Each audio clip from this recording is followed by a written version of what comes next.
games, playoff games like that? I feel like that's me as a player. I feel like that's why I excel. I love the competition. I love those big hype games. I feel like that's why I excel. I feel like I'm really hyped for those, and I'm come ready to play when that time is. The Mamba mentality simply means trying to be the best version of yourself. That's what the mentality means. It means every day, you're trying to become better. If your job is to try to be the best basketball player you can be, right? To do that, you have to practice, you have to train, right? You want to train as much as you can, as often as you can. So if you get up at 10 in the morning, train at 11, right? 12, say 12, train at 12, train for 2 hours, 12 to 2. You have to let your body recover. So you eat, recover, whatever. You get back out, you train, start training again at 6. Train from 6 to 8, right? And now you go home, you shower, you eat dinner, you go to bed, you wake up, you do it again, right? Those are 2 sessions, right? Now imagine you wake up at 3, you train at 4. You go 4 to 6, come home, breakfast, relax, blah, blah, blah. Now you're back at it again, 9 to 11, right? You relax, and now all of a sudden you're back at it again, 2 to 4, and now you're back at it again, 7 to 9. Look how much more training I have done by simply starting at 4, right? And so now you do that, and as the years go on, the separation that you have with your competitors and your peers just grows larger and larger and larger and larger and larger. And by year 5 or 6, doesn't matter what kind of work they do in the summer, they're never going to catch up.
How y'all doing on this Monday afternoon in this little impromptu live? It was not, I promise you, not spurred by a Michael Grange article, which we'll get into, absolutely. But it was spurred, of course, by my belief in my favorite player. Of course he's my favorite player, and I'm going to tell you why he's my favorite player, and I'm going to talk about his season that he had, this disastrous season that he's had. We're going to look at a cross comparison with other players, James Harden, Kobe Bryant, Jason Tatum. We're going to look at Tracy McGrady. And we're going to look at how this growth thing goes. Because I got to tell you, when you look at a player game to game, week to week, you miss the forest from the trees. And this is the forest from the trees argument. Has Scottie actually gotten better? Some of the numbers would tell you he has not gotten better. Here's a hilarious little tidbit. In Michael Grange's article, he says his three-point shooting actually got better this year, and that is the only place on the court that he got better. I almost wonder if he threw that typo in as a troll to me because he knew I would notice it. His three-point shooting actually got worse, so that's a typo. He went backwards in that. Some numbers do tell the story. Some numbers are highly misrepresentative of the story. So I want to talk about that. And then I also want to talk about why I believe that Scottie Barnes is about to shock some people. Although it shouldn't be a shock at this point, right? He is built for these moments. He's told you he's built for these moments. He's shown you he's built for these moments. He showed you last year he was built for these moments. Last year, I remember having a comedic conversation with somebody close to Scottie and was just like, why does he bottle these up for these big games? Always a head-to-head against a superstar. It's always going to be, oh, he looks different when he sees a Luka or a Kevin Durant. This is not shade on Pascal, obviously, but there was a Draymond Green clip on the volume with Pascal Siakam talking about his feelings when he saw Kevin Durant warming up for the finals. And he said that, you know, if there was ever any moment in the finals where he felt nervous, it was when I saw KD warming up. We weren't expecting him to play. And I think that's exactly what we're talking about here. That's the difference. Because a true competitor, someone with the quote unquote Mamba mentality, a Kobe Bryant, would be excited to see that Paul Pierce is going to play in that game. A Michael Jordan is excited that Magic Johnson is playing. He doesn't want Magic to not play. He wants to see who he is against the best. When people show you who they are, believe them. There are levels to this. These two things have been said over 150 times this year on this channel, and they've been said for a reason, because they're true. Take a quick look at this. This is Jason Tatum's first year, second year, third year. Notice something? Yeah. His field goal percentage went down by 2%. His three-point percentage went down by 6%. Not 2%. It went down by 6%. He got worse per these numbers. But I got to ask you, did you watch Jason Tatum in his second year? He was a materially different player. But if you just looked at the numbers, you would say Jason Tatum definitely went backwards, right? You'd be like, oh, he's not a superstar. Luckily for us, Danny Ainge did not feel that way. Brad Stevens did not feel that way. Because they saw him on a day-to-day basis. They saw that the points were coming from different areas. They saw that how he was scoring was completely different. How he was being guarded after a stellar rookie campaign was totally different. Year 3 is usually where that jump tends to occur. You think it's just an isolated incident. Look at Tracy McGrady's first 3 years. Now this is a per game, right? His numbers, his minutes went up every single game. Could you tell me that in his third year, just looking at these numbers, that this projects to be the top scorer in the league within a couple of years? Did you see 32 points per game coming? By the way, just to put this into context, this is 32 points per game when the league average scoring was so low. His 32 points per game in that season is probably something close to like 42 points per game today. It was an all-time season. It came 3 years after he was apparently not good enough to start for the Raptors. The growth in these early stages between the ages of 17 and 25 is very nonlinear, but also very sudden. It's one day, August 1st, nothing's clicking. August 6th, I don't know where this player came from. He's never going to turn back again. It does happen that way. The thing you want to look for with young players are habits, mentality, stick-to-itiveness, right? You want to see, are they still trying things? I think that's something that if you're a fan of Scottie, if you've watched Scottie this year, I think you'll notice that he's trying things. He's continuously trying things. He still throws passes. I mean, his passing game has taken a completely different level. His scoring package is completely different. I see new things every single week. It's like I look at the player who started the season and I look at the player now and I don't see the same player, even if the numbers are very consistently mediocre across the board. No one is jumping up and down over 15 points per game. But how does Scottie really compare to his rookie class? Let me show you something. This is going to be really hard to see, and that's for good reason. This is every single player ranked according to win shares from the 2021 class. The first highlighted player is Scottie Barnes. He is second in his rookie class for career win shares. The second player who's highlighted is the number 1 overall pick from that same draft, all the way at 54, Cade Cunningham.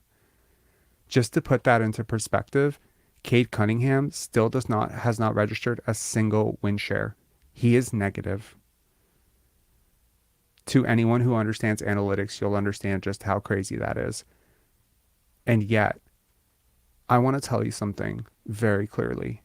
The coverage of Cade in the Detroit media is more favorable than the coverage of Scottie in the Toronto media. At some point, you do have to look at this media and say, is this personal?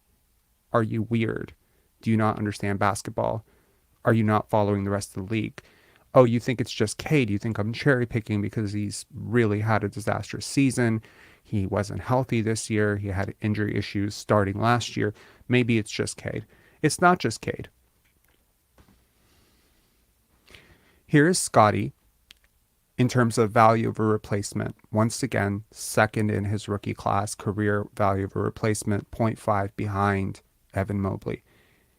The second player highlighted is the person that the media swore up and down, all the way at number 50, that you should have drafted. And they were very upset about it. They wrote tons of articles about it. That second player is Jalen Suggs, all the way down at 50. The gap between these players on draft night was actually, I mean, if I'm being honest, most draft analysts had Cade and Suggs not only above Scottie, they had him in a tier below those guys. It was inconceivable to them that you could draft Scottie Barnes over a Cade Cunningham or a Jalen Suggs. To say he has outperformed them, it's not even disingenuous. It's criminally insane. Now take a look at this. Wait, hold on. I may not have loaded up that slide. Scottie Barnes has led the Toronto Raptors in minutes played, in total minutes played this year. He also led this team in minutes played last year.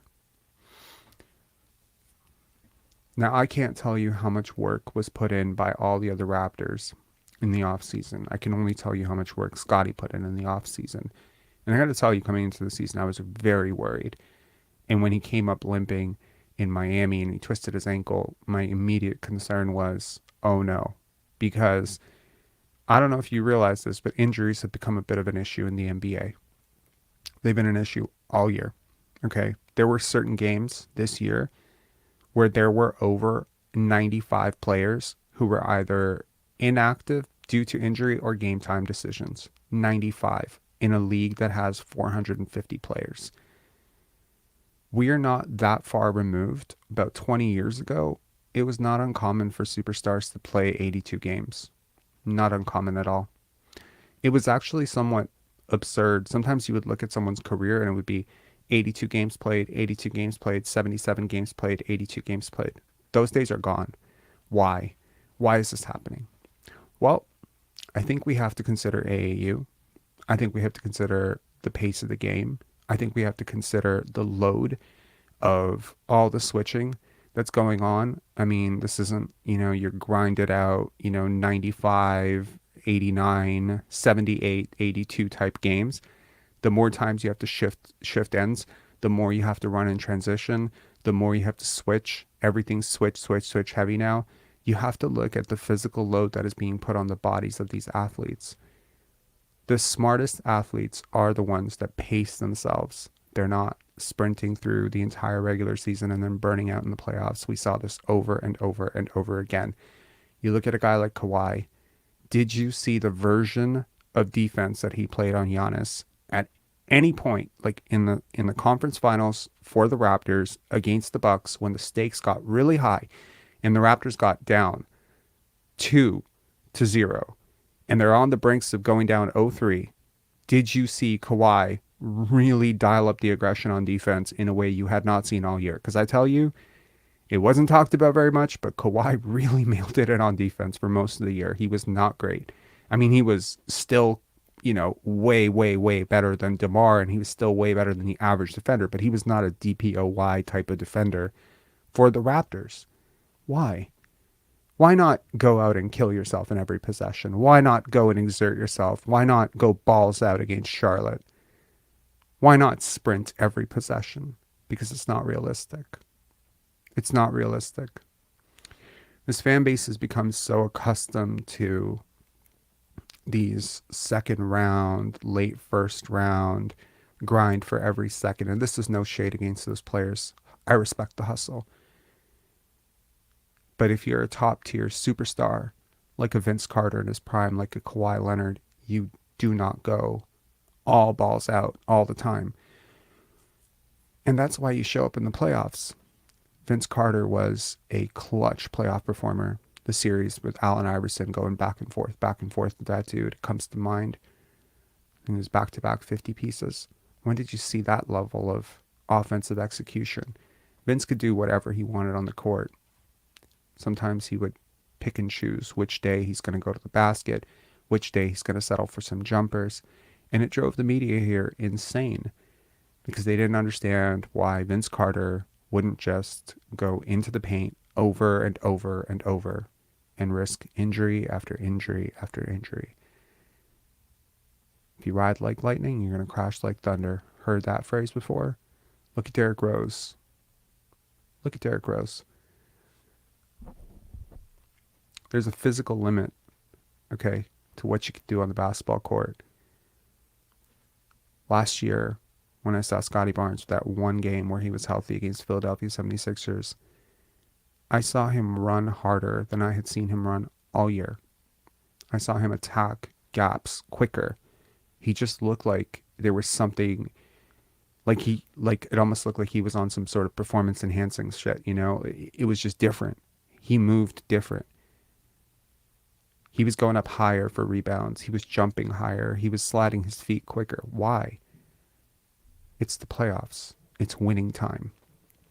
Very few young players understand this concept of pacing yourself through the marathon that is the regular season. Obviously, Scottie is never a negative on the court. He is never a negative on the court, especially for a team like this. Last night, just to put this out there, I don't really support betting or want to, advocate for betting, but I don't think there's been a more easy to predict parlay than Scottie Barnes. I just look at the game, I look at who he's facing, and it's a very easy, this is going to be an over 20 point game for Scottie. This is going to be an under 14 point per game, point game for Scottie. And it's not based on who the other side has. Oh, no. I don't care what defender you have. I don't care how good a team you are. No, it's actually quite simple. Where are the Raptors? Who's playing well? How much do they need this game? How difficult is the opponent? That's it. That's all it is. Is this the type of opponent that Fred VanVleet is going to struggle against? Is the type of opponent that can clamp Pascal Siakam? Okay, take the over on Scottie 20. So you ask yourself, why doesn't Scottie go out and score 20 points per game every single night? Rob, you're capping. If he could, he would. Because that's what you're used to. That's the type of mentality you're used to. You think that if a player could score 25, he would score 25 all the time. Look at Mikal Bridges. Did you see 25 points per game almost every single night from him in Phoenix? No. Could he have done it a year ago? Yes. Why wasn't he doing it? Because Devin Booker was higher in the pecking order and he was a more gifted scorer, and so you take what's left. Obviously, if you're featured in an offense, you're going to get quality possessions, and if you're not featured in an offense, you're going to get scraps. That's how it goes. Malachi Flynn was not getting the same quality of possessions that Fred VanVleet does last night. No, he wasn't. You look at Jeremy Lin. Look at Linsanity. I mean, this is a player who was, I just watched an interview with Jeremy Lin today. Do you know that his agent told him in the game before he exploded at the Garden that this could be your last game in the NBA? He proceeded to light the entire world on fire. He was the cover of Time magazine just a few days later, or a few weeks later after that. Linsanity. How did that happen? How does a player turn it around so quickly? Quality of opportunity. That's all it is. It's very simple. Last night, we saw Kenny Lofton Jr., one of my favorite rookies, who spent most of the season in the Memphis Hustle. down in the G League. He put up 42 points. Congrats. Congrats, Kenny. I'm very proud of him, but that is possible. If Scottie was in that position, he could score 42 too. But you got to look at the mentality of the guy. We so often want to say that he doesn't want to score. That's not really true. That's not really true. You do not grow up idolizing Kobe Bryant and not want to score. But you have to look at the politics of it. You have to look at the team dynamics. Has Fred VanVleet or Pascal Siakam gone up to him and said, hey, yo, you're the man? No. Do you think that it would help this offense for him to just go and hijack it and say, okay, well, I know this is a Pascal play, but I'm just going to park myself down in the corner and just demand the ball instead? No, it doesn't help. That isn't what Nick Nurse has demanded he do. They've given him a completely different role on offense, and that role on offense, the usage that he's had. Now, you look at every single one of these players that I'm going to mention, from Jason Tatum to Tracy McGrady to Kobe Bryant, and you look at their usage. Just go and study Basketball Reference and look at their usage. Find me a player that you're saying, oh, this guy didn't make a jump, and then find me a player whose usage is pretty much the exact same that it was after a rookie of the year. I would love to do a cross comparison for every single rookie of the year. Find one whose usage didn't jump by at least 4 to 5% the next year. Do you know that Giannis had a 38% usage year this year?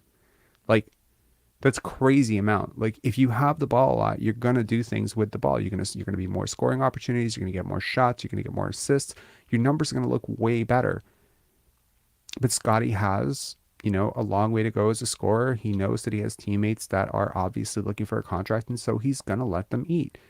But in the playoffs, all bets are off. That's what I saw last year, and that's what I expect that you're gonna see on Wednesday night. Take a quick look. Here's James Harden. Look at years 1, 2, and 3. I'm sorry, going from 9 points per game in 22 minutes to 12 points per game in 26 minutes, 40% to 43%. His 3-point percentage went down by 3% as a second-year player. I'm sorry, if I just didn't show you the rest of this, if I didn't show you the MVPs, if I just showed you those first 2 years, do you see a superstar? I got to tell you, if you're not watching him play, you don't. You're not. But that wasn't his role on offense. He was playing next to Russell Westbrook. He was playing next to Kevin Durant. And he's a player who needs the ball in his hands. So it's not going to look great. Look at Tracy McGrady. I already showed you that. Here's a great example. Look at Drazen Petrovic. Comes into Portland, right? 8 points per game in 12 minutes. I mean, that's a crazy amount. 7.6 points per game, right? Field goal percentage. Look at the second year in Portland where he was frustrated out of his mind. His minutes go down. His field goal percentage goes down. His 3-point shooting goes from 46% to 16%. And now he's averaging 4 points per game.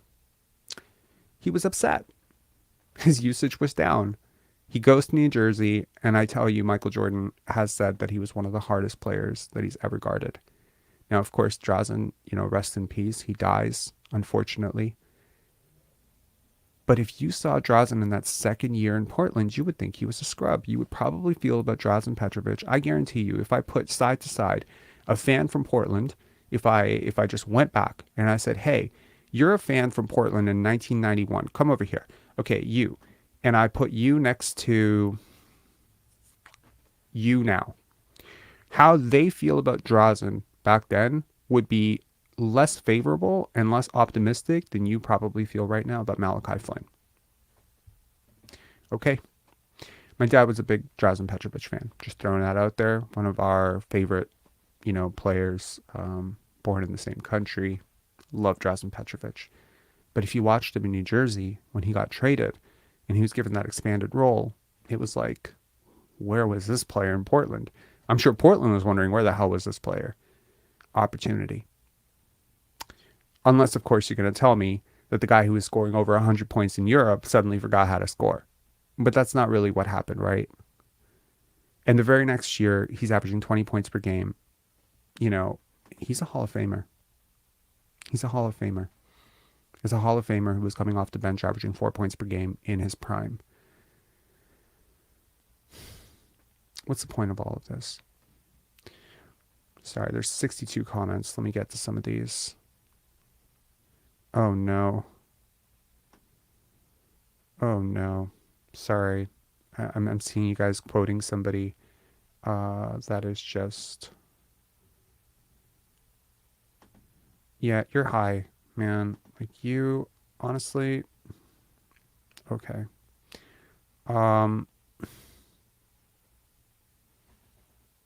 Wow, Julius, thanks so much, man, for the super chat. Thank you for resolve and determination in what you believe. You're opening a lot of eyes. Lots of love from Quebec. Thank you, Julius. Yeah, so let's talk about what I think separates Scottie and why I think that he is just genuinely such a good playoff performer. Number one, obviously, is something that Jack Armstrong alluded to. Now, I spent a lot of time calling Jack Armstrong biased, but he did make one comment that really stuck out to me in the playoffs last year, and it was right before Scottie got his ankle stepped on by Joel Embiid. And he said, wow, I'm really impressed. This kid, Scottie Barnes, he plays with zero anxiety. He plays the game with zero anxiety.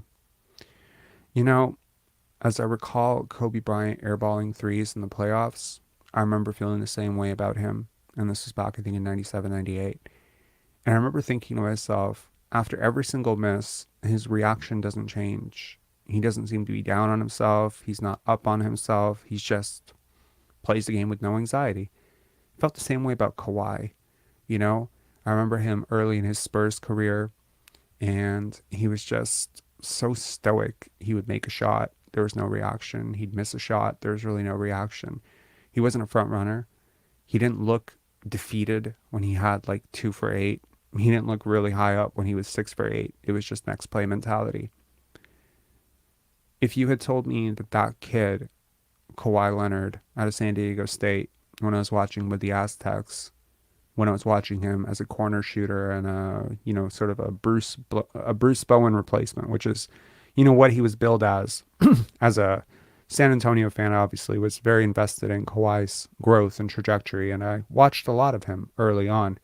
And that's what it was. This guy's going to come and replace Bruce Bowen.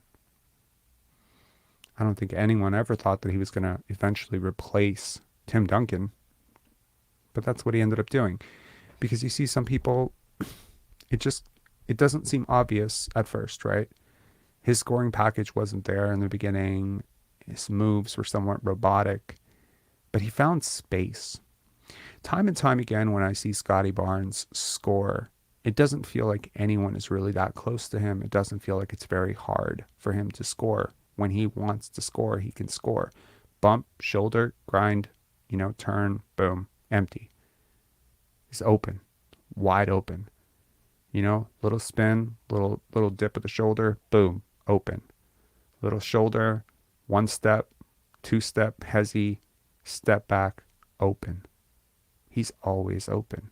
Scottie is always open. I think that makes for a very dangerous player.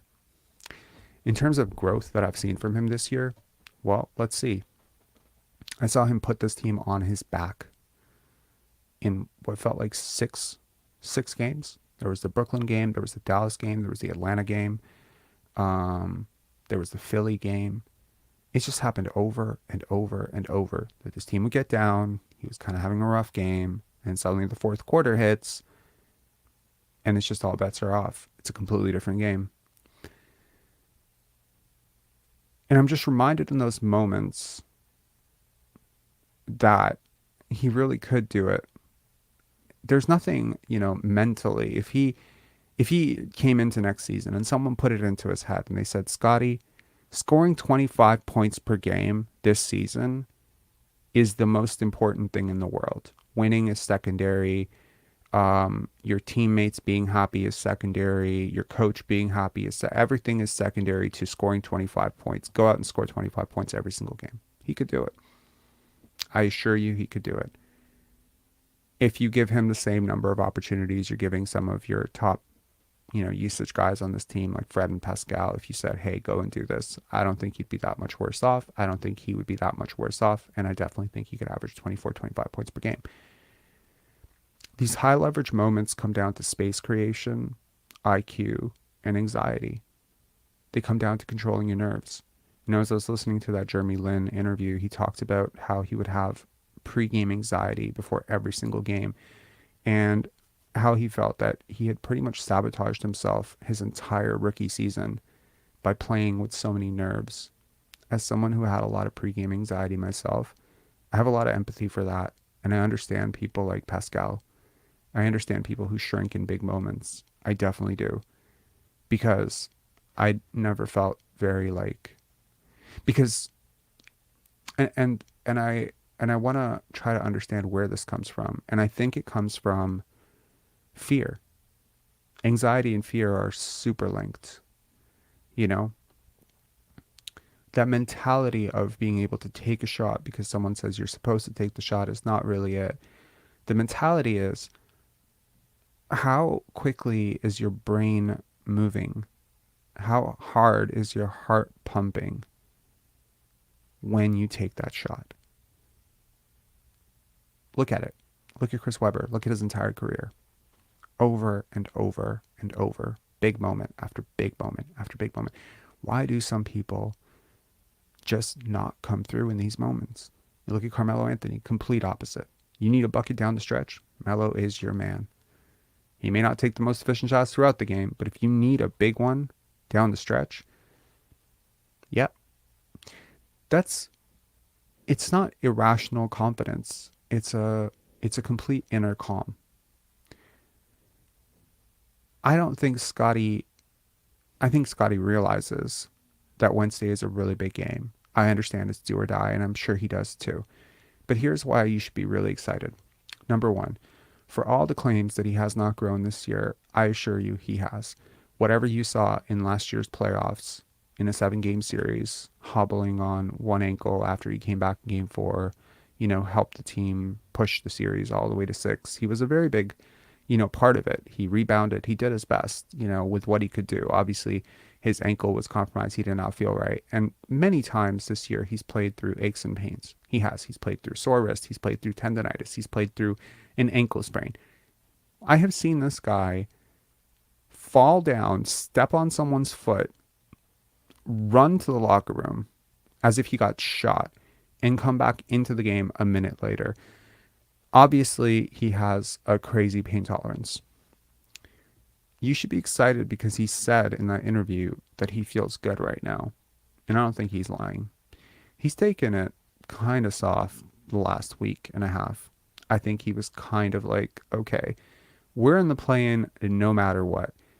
The last thing I want right now is to go and try to chase 25 points against Charlotte or freaking, he's been on break mode. You can just see it. He's kind of going through the motions. I can tell you as someone who's watched a lot of his games and who intently breaks down his game film, he's not even moving at the same rate. And you can tell. There are certain games this year, the Philly game, comes to mind. I can tell you that every single time he has played with that level of intensity, it has resulted in a massive scoring opportunity. So or an outburst. So you could say it's one of two things. Either he's a very opportunistic scorer and he's only going to score when his shot is falling. And I don't think that that's it. Or you can say he is a somewhat break in case you need me type of scorer, where he's going to dial up his offensive aggression based on the situation that his team is in. And I think that that's probably a little bit closer to it.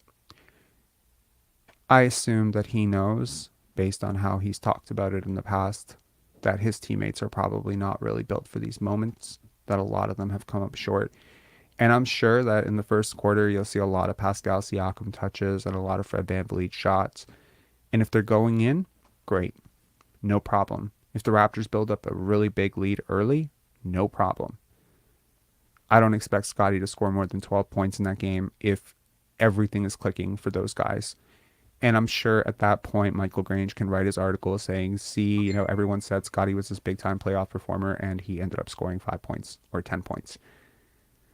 But I can definitely tell you that if his team ends up coming up I don't know, down 4, down 6, down 8 in the first quarter, he is going to take over the game. And at that point, come hell or high water, I don't think the offensive player he's guarding is going to be able to move, okay, because he's going to dial up the aggression on on defense. And I think he's going to do whatever the hell he wants on offense, whether it's Alex Caruso, DeMar DeRozan, Zach LaVine. There really is not a single defender on that team who can stop him. Nikola Vucevic is not stopping him on the inside. And at that point, I think you'll see a flurry of 20, 25 points. Okay? So that's where I'm at with Scottie. I don't think he's had a terrible year. Obviously, if you look at just the numbers, you're going to say, yeah, he has not taken the step that we wanted him to take. And I would say I get why you feel that way, because our eyes are so trained to, I mean, would you feel better if he was averaging 20 points per game? And you could say, okay, well, our brains just work that way, right? He averaged 15. Now he's going to average 20. But what if he had averaged 20 in like a really terrible way?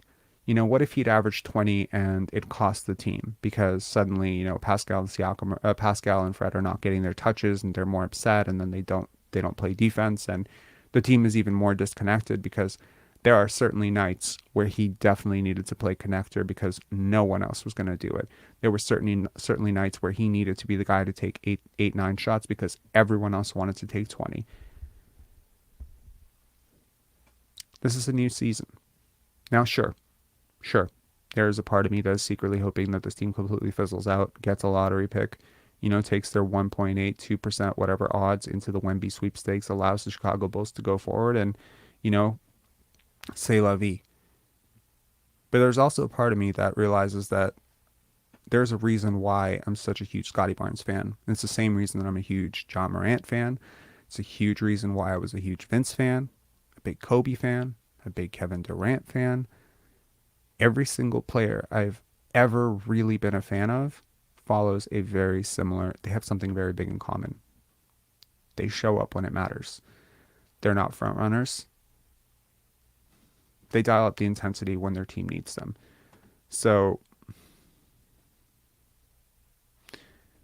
sorry, let's get to some questions here. If you want to call in and have a quick thing, we're going to try to keep this under an hour. The link is in the description below. Here is the link for anyone who wants to call in if you want to debate this. Mugarbe Lennon, it seems like you have a lot to say. Why don't you call in? That would be really nice, actually. It'd be nice to put a voice to, my biggest detractor, because I swear every time I look, you have a negative thing to say in the comments. So please call in by all means, if you want to troll the chat or whatever, that's fine. Let us at least, confirm that you're a real person and not a bot and not like a 12-year-old. And, your comments could have fooled me, man.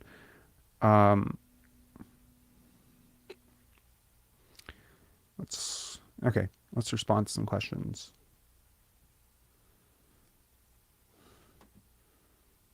Did I say Melo is my man? No, but I was a really big Carmelo fan. KW Raptor fan, what's up? Hi, can you hear me okay? Yeah, I can. Sorry, I just have you on the TV. Let me turn that off. Okay. I'm on the television? Dope. Yeah, I'm watching YouTube on my TV. My phone. Nice. Small. This 720p stream off of my 2012 MacBook is probably not looking great on a big television, but all right. What's up, man? Better than nothing. No, I just agree. I think Scottie Barnes is a winner and he'll do whatever it takes to win. There was a stretch in the 2019 run where I think Kawhi was saying, we're all injured, but we're pushing through. That kind of dedication, we're not going to sit out for little nicks or little ankle sprains, whatever. I think he is that kind of guy. Yep. To his credit, I know I'm not a big Fred VanVleet guy, but he'll play till he dies, to his credit. Fred? To our detriment at times, but yeah. Yeah, it's when it comes to playoff basketball. Fred has a very similar sort of mindset to Scottie, like in a lot of ways. It's almost unfortunate that they sort of play the same position, because had that not been the case, I think they would be probably like they would get along. even, because they both, they're supremely confident, players. They, and they speak their mind to some extent. I mean, they're not equally political, but yeah, like, I mean, again, the whole beef here is that Scottie is 21 and he wants to play point, and Fred is 28 and he wants to be paid as a point guard, and, there can only be one, right? So Yeah. I don't know. And they both kind of need the ball. I think they both would be better with the ball in their hands than without. Although I could argue that Fred probably would be much better without the ball, but he doesn't agree, so it doesn't really matter what I think. Yeah. What a dumbass comment. Scottie has never won a playoff game yet. Actually, you're dumb. Did he not win two, or So was he sitting out? Scottie is 2-1 in playoff games that he finishes. Let that sink in. And Fred last year was 0-3 in playoff games he finished. And they play on the same fucking team. Wow.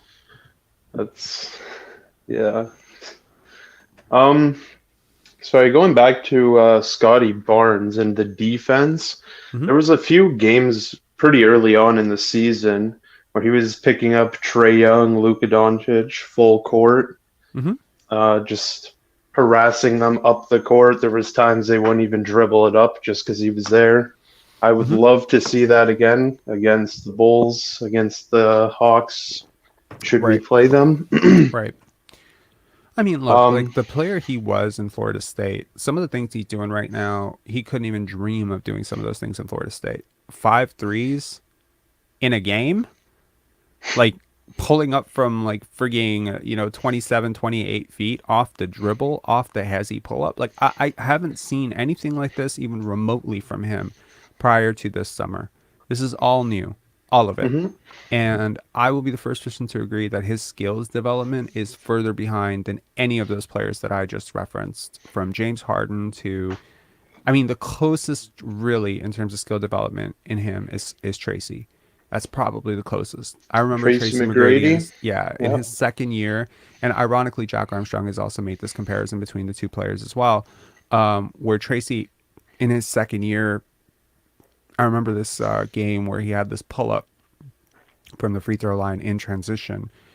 And I don't remember who was calling the game at the time. It might have been Jack. It might have been Leo. I can't remember who it was. Or it might have been, Rod Black or someone. And they said, that's the next step for Tracy, being able to hit that shot consistently. And, flash forward 2 years and he's hitting that shot over 3 defenders. And you're just like, whoa, that came fast. The thing is with Tracy is that the physical gifts that he had to score, how he moved, these things were always going to project superstar. It was so obvious when you were watching him that this kid was going to be like a top 5 player in the NBA. But it wasn't obvious because his skill work was so far behind, right? And so I think with Scottie, it's like his skill work is so far behind, but I think that his skill work is actually like his skills have improved so much from where they were last year that even if, okay, well, these two players are averaging 15 and 15, each, if we could build a time machine and say, okay, well, Scottie 2022 face off against Scottie 2023, I wouldn't be surprised if Scottie 2023 mops the floor with him. He's just a way better player. And in moments like high leverage moments like the playoffs, where all the politics, all this pecking order shit goes out the window and it's just everyone just dying to win one game, that's where he thrives. And he wants to win too. I remember at the draft night back in the day, sorry, when we drafted Scottie Barnes, all my friend was saying was, just like Ben Simmons. And all I could think of, flash forward to now, you think this guy's practically out of the league due to lack of passion, other reasons, whatever. And I think Scottie Barnes is kind of just the complete opposite, He had success early, but I don't think it's going to go away like that because he wants to win and he takes that stuff personally. Or so it seems. This guy doesn't want to lose. He wants to be a star. More than that, even. And I also think, if you consider how do various individuals respond to adversity, you could argue this entire season has been adversity for Scottie, right? not only the infighting and the chemistry issues on the team, pecking order, coach might be out of here, the losing, his own struggles from the field, from three, his work, not really Media reflecting. running him through the Media, mud. like, my God, the media here, I mean, it has been absolutely mental. Like, I mean, if they're like, I would love to see what they'd be saying about Cade, but see, the problem is they actually wouldn't be doing this to Cade. They wouldn't be doing this to Cade. If Cade Cunningham played for the Toronto Raptors, they would be talking about him more favorably than they're talking about Scottie. They would bake in all the excuses. They would say, "Oh, but he's still the first overall pick." They would say that because look, these guys are anchoring bias is so real. I tell you, in sports, in media, Draymond talked about it. He said, is it fair that all of these media people, they have a vote because they all have a bias? Well, I'm not saying that these people have like a necessary personal bias against Scottie, but there is an anchoring bias that when you were initially introduced to this prospect, he was a non-scorer who was a reach. And everyone is looking for reasons to validate that opinion about him. They want to believe that their initial perspective on him was correct, right? Yeah. They're not willing to examine that, hey, like, when did you ever think that, based on, like, if you read Scottie Barnes pre-draft report, right? And you read Yeah. everything, you watched him in his pre-draft workout. I think, like, he really struggled from three in one of his workouts. And you really look at that and then you say, this player within 17 months of today is going to have 5 threes in a single game where he's going to confidently pull up. He's going to, like, within 19 months, he's going to be doing like almost one turnaround mid-range a game.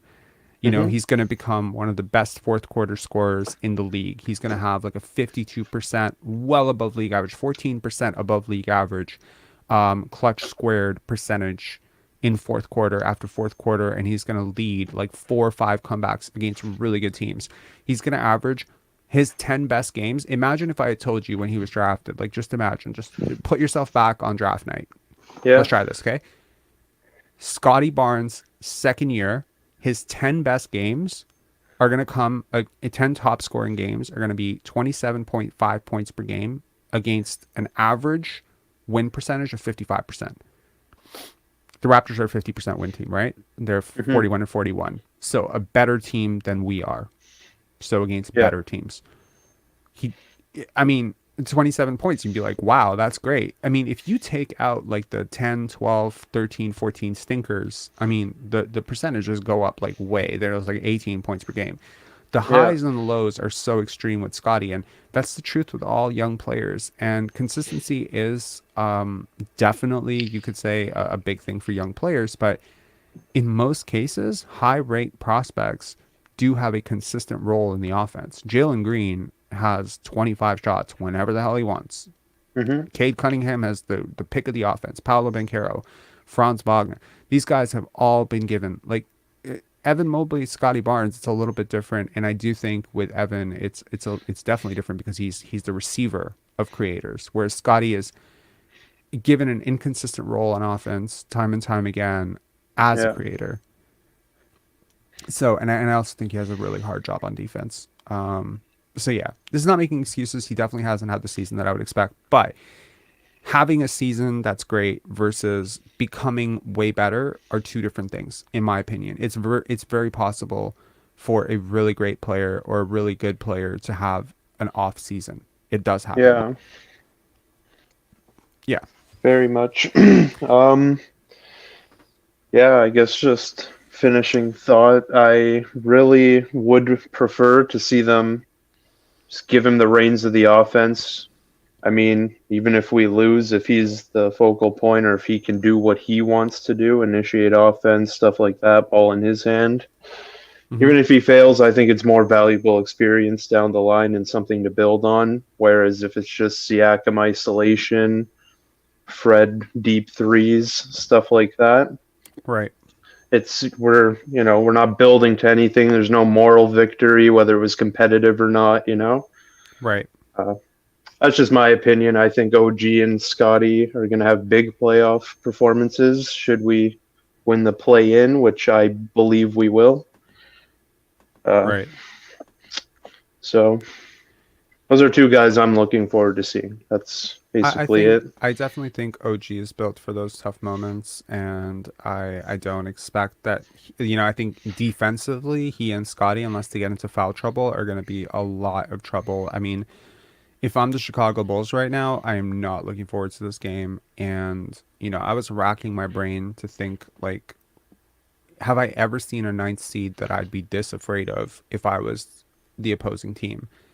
And I can't think of one. Off the top of my head, I cannot think of a ninth seed that I was like. I mean, and granted, in most cases, ninth seeds are not in the play-in or the playoff because the play-in thing is new. But Yeah. even if I look at eight seeds, like this is definitely going to go down as one of the the tougher eight seeds, especially because of what they can do on defense. If it were not for like all of this Nick Nurse hoopla, I would be easily picking the Raptors like to come through in this situation. But Yeah. I don't know. Yeah. One more thing. What do you think of the West play-in? Because I think Oklahoma City is in a similar boat because I think they're a scary matchup if they get the eighth seed. Yeah, I mean, They're they young, they're energetic, and they do have a lot to build on, even if they you lose. think they could give Denver They can give some them a game or two, and I think that's good enough for them and where they're at in terms of timelines and development to I say, don't think we were so. there, we were competitive. I like Shea a lot. I like Jalen Williams a lot. I like their team a lot, but I don't think they have a chance in hell against Denver, man. I I know don't I know think they'll that. win the series. I think they, might make a game or two so it looks a little better, if that makes sense. Make it more How respectable. are they supposed to stop Nikola Jokic? They have Hmm. nothing. They have nothing to even remotely match up with him. And like Scotty, he's a little bit that way too, in my opinion. Um, Playoff performer. yeah, absolutely. I Yeah, agree. yeah. Just more like someone who's, do you need me to put up 14 points tonight, or do you need me to put up 45 points tonight? And in the playoffs, it's like, you tend to go through your better players a little bit more. Hmm. The ball tends to stick a little bit more, and I think there's a little less motion, a little less movement. The Raptors should be very used to playing that way because they've had little to no movement or motion in their offense like the entire season. So yeah, I mean, the Raptors are used to playing playoff basketball. They've literally been playing it all year. Um, I just think that the intensity, once it dials up, like we talk about, playing with force a lot, in coaching circles, talk about like trying to play with force, how, like when you go to the basket, right? Like how aggressively do you attack that basket in terms of strength and speed, right? Chances are Okay. if you attack with a great deal of speed and strength, you're going to get to the line or you're going to get a bucket. And if it's not nearly as forceful a possession, you might, cough something up. I think with Scotty, this force element is the gap between Scotty at full force and Scotty at regular force is the biggest on this team. Let's just put it that way. The gears that he can go to are the biggest that I've seen on this team. Yeah, I I agree. can't think of a player quite like him in league history in that's quite this low on the low end and quite that high on the high end.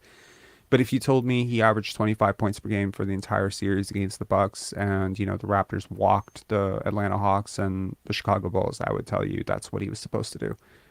And that's certainly not what you're expecting from a guy who averaged 15 points per game this year, right? So it's a very strange dynamic, but I think he's a lot better than he's shown so far. Yeah. Yeah. Alrighty, KW Raptors fans, thanks a lot for calling in, man. Yeah. Thanks for having me. Cheers. Okay. We have Julius and Oak Tree, and we also have the media availability. So what I'm going to do, Julius and Oak Tree, if you guys can hang tight for a second, is going to flash the first interview, which I believe is OG Anunoby. Then we'll stop it. Then we'll go to a caller. Then we'll go to the next one, and hopefully that'll fill up like an hour and a half, and we can call this a pretty cool show. Okay, hang on one second. Pull this up.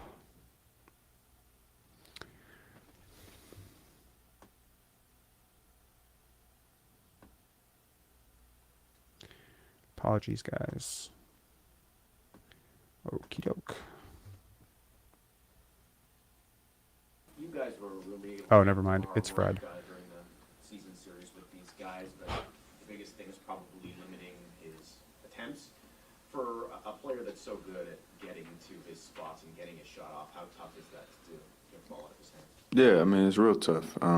You got to find some things that's in the schemes and, just be more aggressive and just, like you said, try to limit his touches. I think is the best way to guard, a player like that is just try to make it hard on him, make every catch tough, make every attempt tough, nothing easy, and can't really give him any clean looks.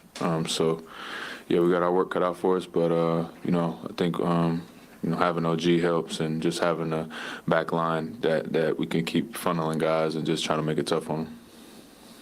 Is it kind of fun finally to have like an opponent to dig in on and really kind of get to that next second or third level of game plan in full sense?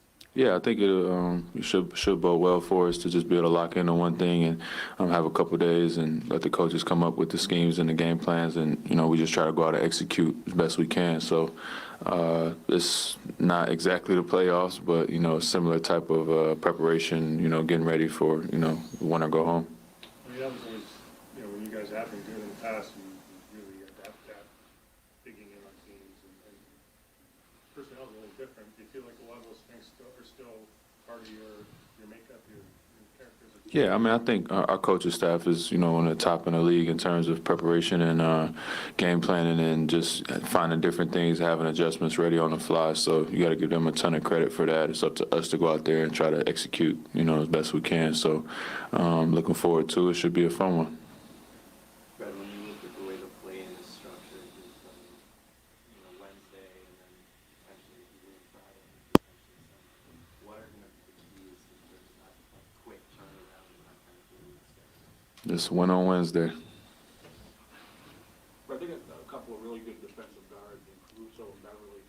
How do you attack them and make sure you get your wings that may have an advantage more opportunities, I guess?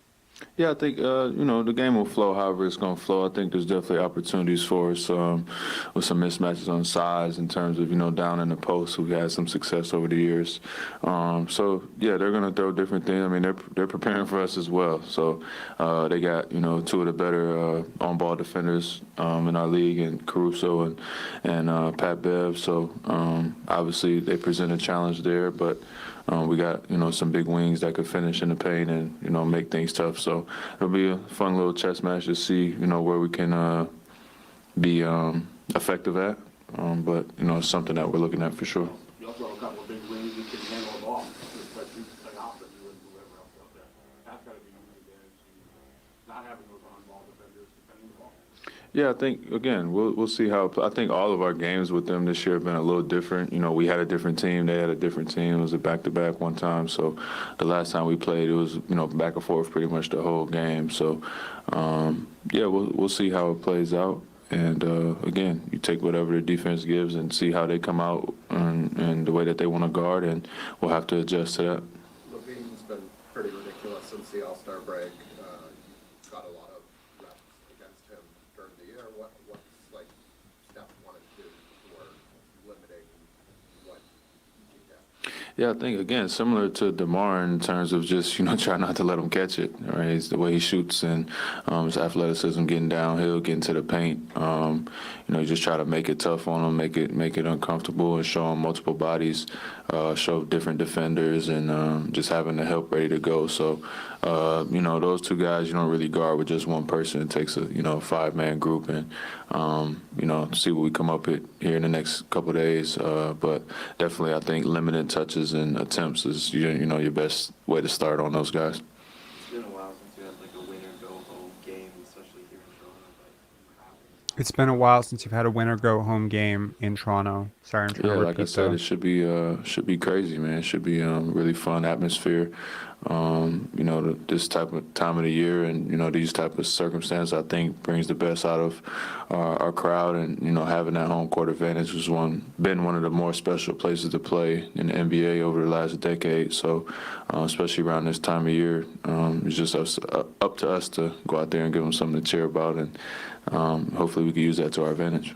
Fred, do you notice any extra urgency or extra focus in practice, or are you just going into this playing game for your team? Yeah, I mean, I think we've been in this mode for a little bit, and it doesn't really, show in all the performances that we put together over the last couple of weeks. But I think the urgency's been there. I think, a little bit more focus and just understanding what's at stake. It's all business from here.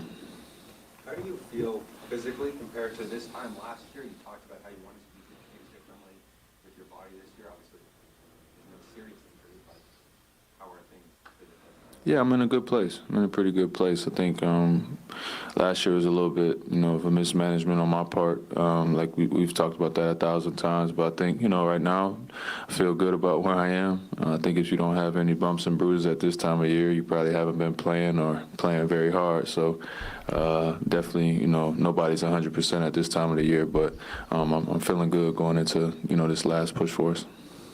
OG led the league in steals. Do you think he's sort of that premier defensive player? What did you see the difference for him this year? I think he just took it more personal, and he went for it. So hopefully he gets defensive player of the year, all defense. He's definitely just well deserving of it, and he's put on a lot of great performances for us, anchoring our defense and guarding the other team's best players. So he's more than deserving for sure. Any particular thing you see that enables the Bulls to be so good defensively? They just love talking to him, don't they? Anything else looking at scheme-wise? Well, I think Billy has been one of the better defensive coaches since he's been in the league, even from OKC. So they got a formula in the way they play and rotate, and they're really help oriented and sliding off the corners and making sure that the rotations are there. But adding Pat just helps, just your culture, talking, and just inspiring guys, and getting Caruso back healthy. Sliding those two guys in on the defensive end. They got some young athletic guys coming off the bench that are pretty good as well. So they've been guarding. They've been guarding over the last couple of weeks. So we know that going into it. All right. Okay. Let's bring on Julius. Julius, what's up, man? How's it going, Rob? Can you hear me? It's going good. I guess I wanted to say thank you is the main reason that I'm calling. I'm kind of I kind of started watching basketball, Raptors specifically, in like 2019 during the run. So that was obviously it pulled a lot of people in. But I guess my biggest question is like, what's your expectation for if we were to make it?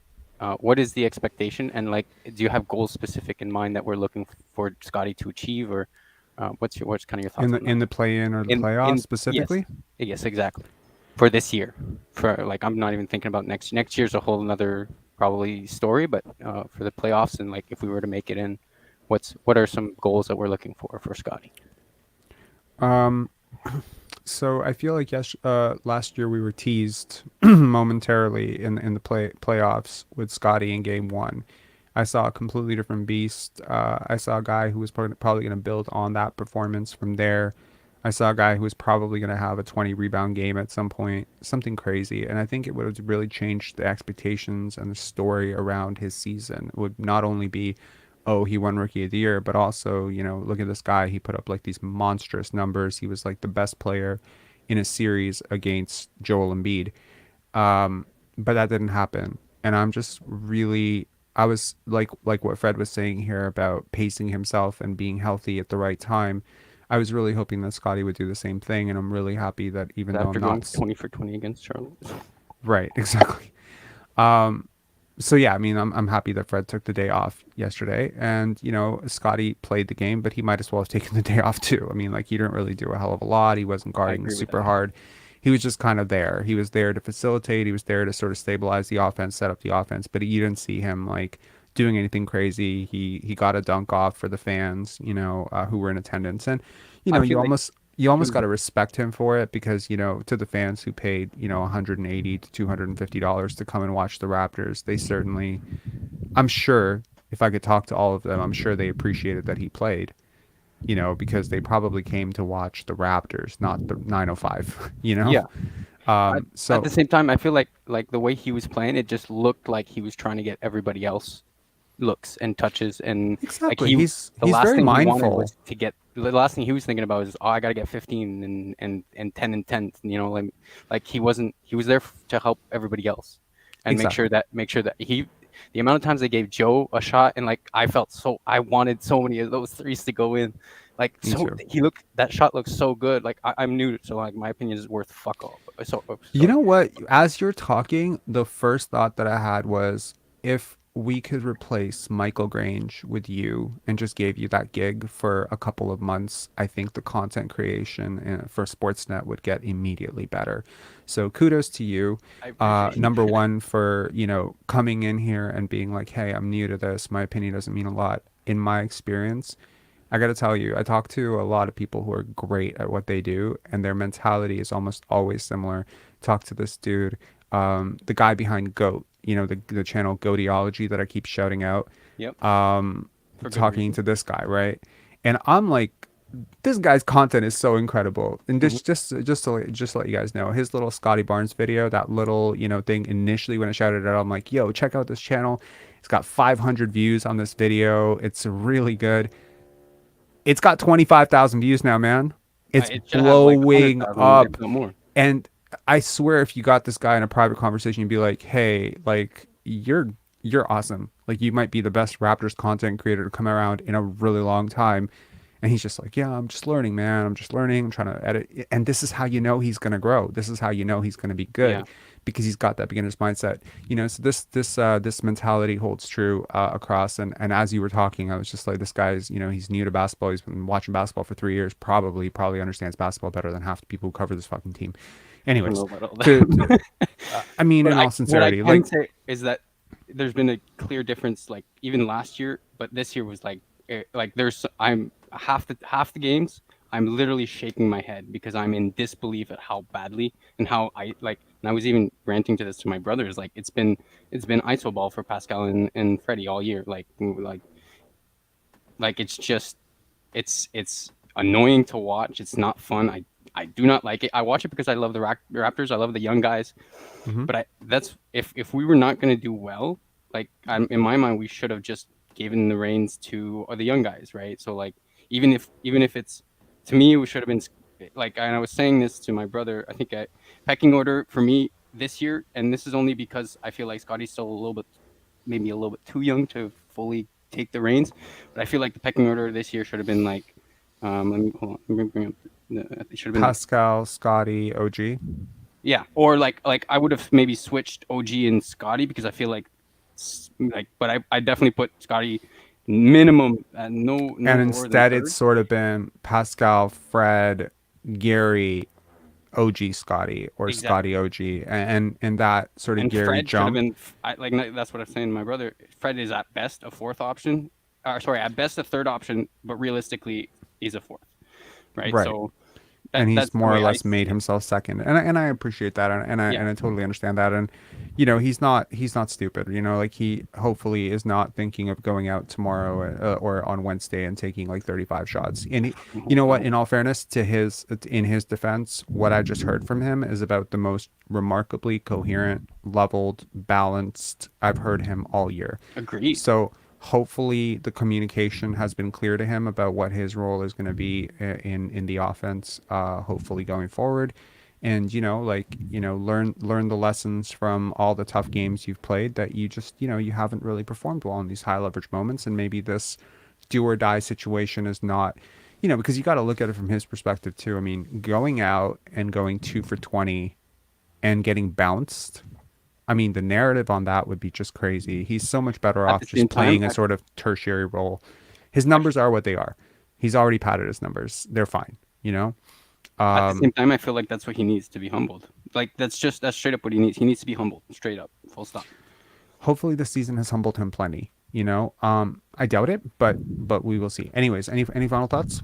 No, just that I appreciate you. Keep doing it, and I'm learning a lot just from you. Like, just because some other people are just just kind of sounding the alarm on, like, oh my God, Pascal's a top 5 and MVP and blah blah blah, and Yeah. like, the whole time I was like, I mean, look, if we get to the at first Doesn't look like Kawhi to me, right? no, Like, no. I mean, like the first beginning of part of the season was great, and I was like, look, if he's able to maintain 28, 9, and 9 until the end, and like it looks, and he's going up against Luka, and he's going up against well, LeBron's getting up there, but he's still LeBron, right? Like if he's matching these guys and keeping those, and his efficiencies are good, and he's dropping 36% and 49-50% from the field, I can't say anything. But I mean, just the numbers alone do not support that at all. So Yeah. And I think it's also like those high leverage moments where you need superstars and stars to really show up, right? I mean, anyone can go out and score 40 points against, bad teams, or, 52 sort of against New York. get like, yeah, like, and I mean, like, And well, that's a feat in I think itself. 52 on the road against New York is beastly, right? That was a It great is. performance. But it's And no one is throwing not, shade on him. And it's after not this, Giannis. after this call, I'm actually gonna list out my top 20 MVP candidates, and people would be pretty surprised to see who wins out. But yeah, anyways, Julius, thanks a lot for calling in, and thank you for the super chat. I really appreciate it, man. I appreciate you, man. Thank you. Cheers. Just to answer this question quickly, Rank Scrub, thank you also for the super chat. I kind of ignored it, and I'm coming back to it now. Do you want to hazard a guess to how much ISO stagnant basketball we're going to play this playoffs? In my opinion, we barely played with good ball movement all year. In my opinion, a lot of the playoffs come down to my best against your best. People tend to play a lot more of that style in the playoffs. Pace usually tends to slow down a little bit. I'm not suggesting that, a team's not going to go out and score 135 points, but I think a lot of those, 150, 160. I mean, there's a reason why, quite frankly, that no one is picking Sacramento over Golden State, despite the fact that Sacramento has had this beastly ball movement offense. And Kevin Durant himself has gone out and said that the motion stuff doesn't really work in the playoffs. And if you look at the Golden State Warriors with Kevin Durant, they were just so much better, partially because he could play outside of the offense and he could just generate buckets. So I think, how much ISO ball? Probably a lot. A lot of it is coming up. And maybe that's the detriment, because Fred, OG, and Scottie, for the most part this year have not been great isolation players. And really, if I look down this roster, who's like the best isolation scorer? Probably Gary, right? Maybe Pascal. Like it hasn't been, we don't have beastly isolation scorers. But again, I do believe that with his combination of skill, intellect, and physical attributes, I think Scottie could abuse certain matchups, and they're gonna have to put somebody really good, like whoever DeMar DeRozan's guarding is probably capable of going off a little bit. Zach LaVine is no great defender. They don't have a great defense, man. They just don't. And I know Fred VanVleet is saying Alex Caruso and Patrick Beverley are two of the best defenders in the league. Alex Caruso is one of the best defenders in the league, but Patrick Beverley is not one of the best defenders in the league. He's not one of the top 25 defenders in the league. He's taken a major tail off from his prime.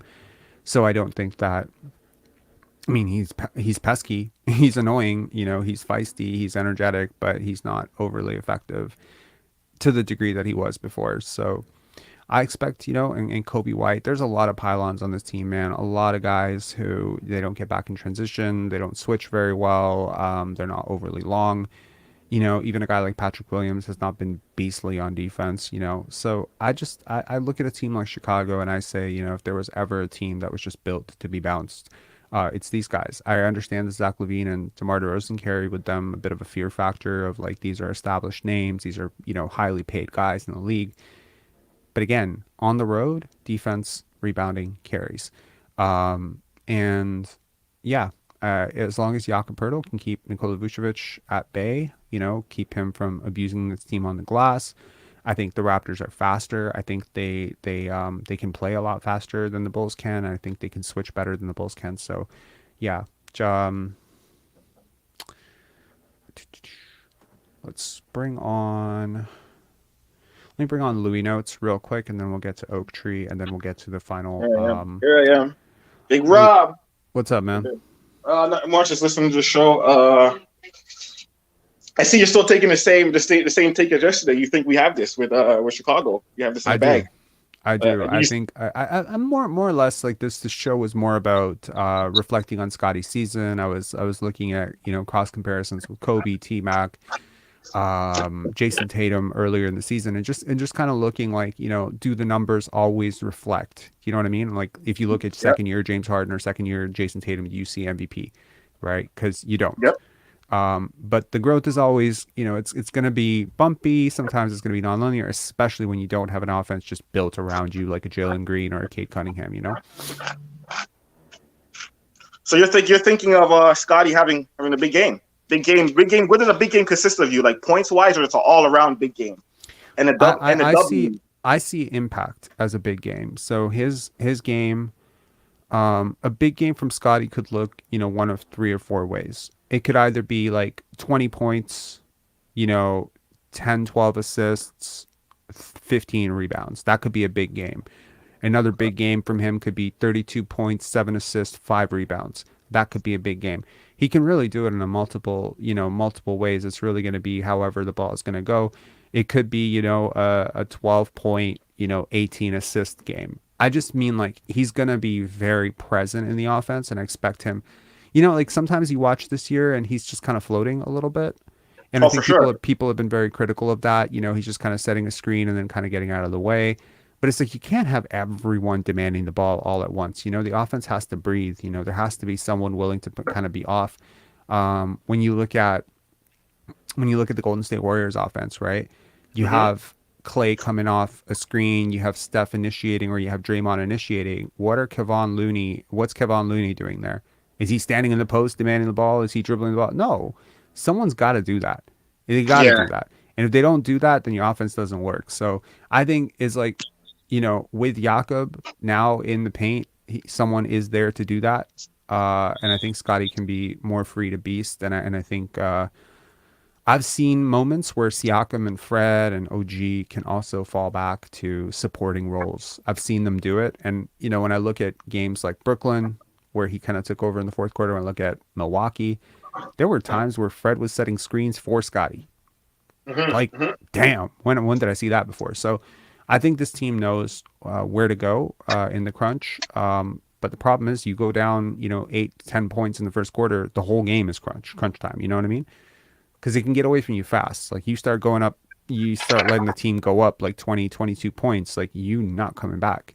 So it's like that fight or flight mode is sort of activated very early in games like this. And I think some guys really don't do well playing with that kind of pressure. And some guys, they just like really feast off of it. Like they're going to, like if the crowd is rocking at Scotiabank, like I feel like Scotty's going to feed off of that. Like he's going to be guarding harder. Like I guarantee you first possession, he's picking up full court. You know what I mean? Like he's setting the tone. Yeah, He's setting the he's trying to tone. set the tone. And when somebody does that, your whole team connects. Like they will take the direction from him.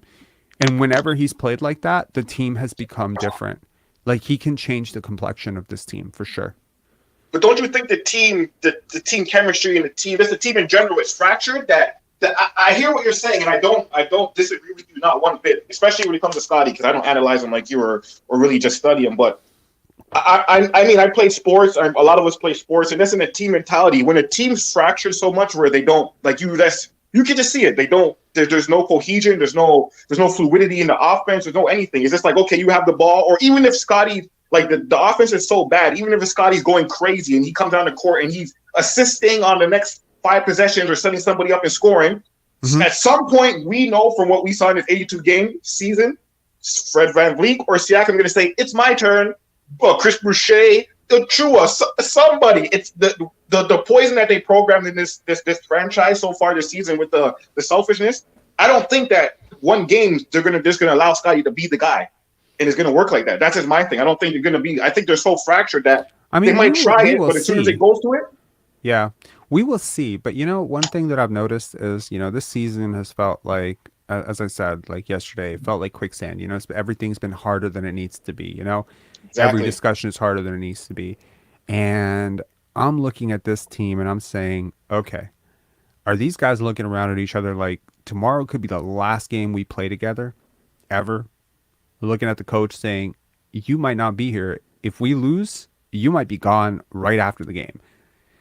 that takes, I mean, in some ways, if you're rooting against it, it adds a pressure. If you're rooting for it, it takes a lot of pressure off. You really have nothing to lose. The Raptors are playing with nothing to lose. That's a very good place to be mentally. The Chicago Bulls, I mean, you could also argue they're not playing for a lot. But the Milwaukee Bucks, like, they're playing for a title. The Raptors go in there, they're playing spoiler. Nobody's picking them. I guarantee you, if you pick the Raptors versus the Milwaukee Bucks in that series, it's probably going to be like 100-1 odds or something crazy like that. Like, no one in the world is picking them to win.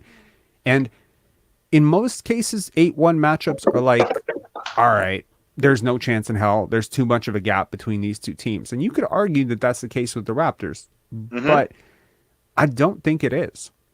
I don't think that the gap between Milwaukee and Toronto is to the point where you're like, man, talent-wise. I'm not saying performance-wise. Yeah, no, Performance-wise Toronto is could be great. any one of these But teams. talent-wise, you can't tell me that the gap between these two teams is what it usually is between a 1-8 matchup. To me, Nope. Milwaukee versus Toronto feels like a 3-6 matchup.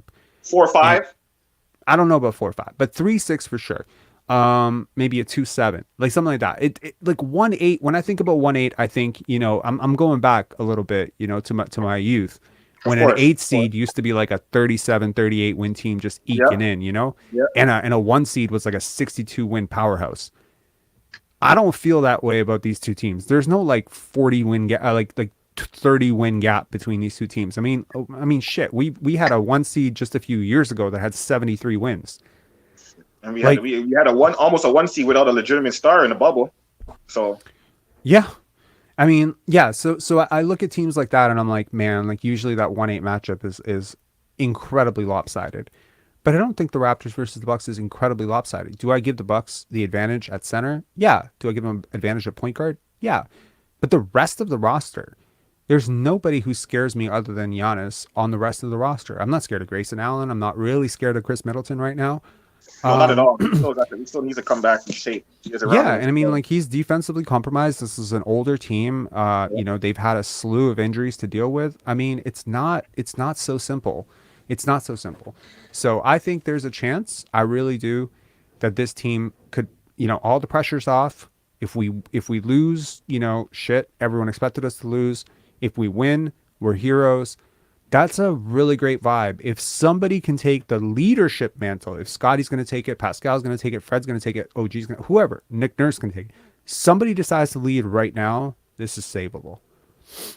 Agreed. They just have to embody that feeling, that underdog, that well, we can do this. I don't think they look at themselves us against like the that. world, us against the world, us against the field. No one's picking us. Underdogs are dangerous, man. And underdogs who are really talented are super dangerous.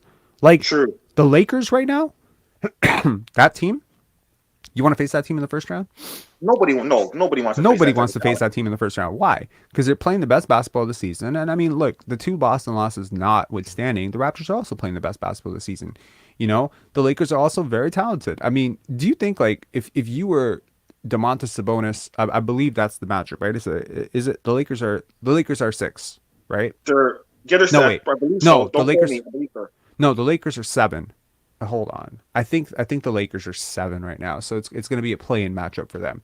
So if you're the Memphis Grizzlies, are you looking forward to that? I don't think the Memphis, but I mean, like, they're also built really tough, but they don't have Steven Adams. So it's like, I don't know.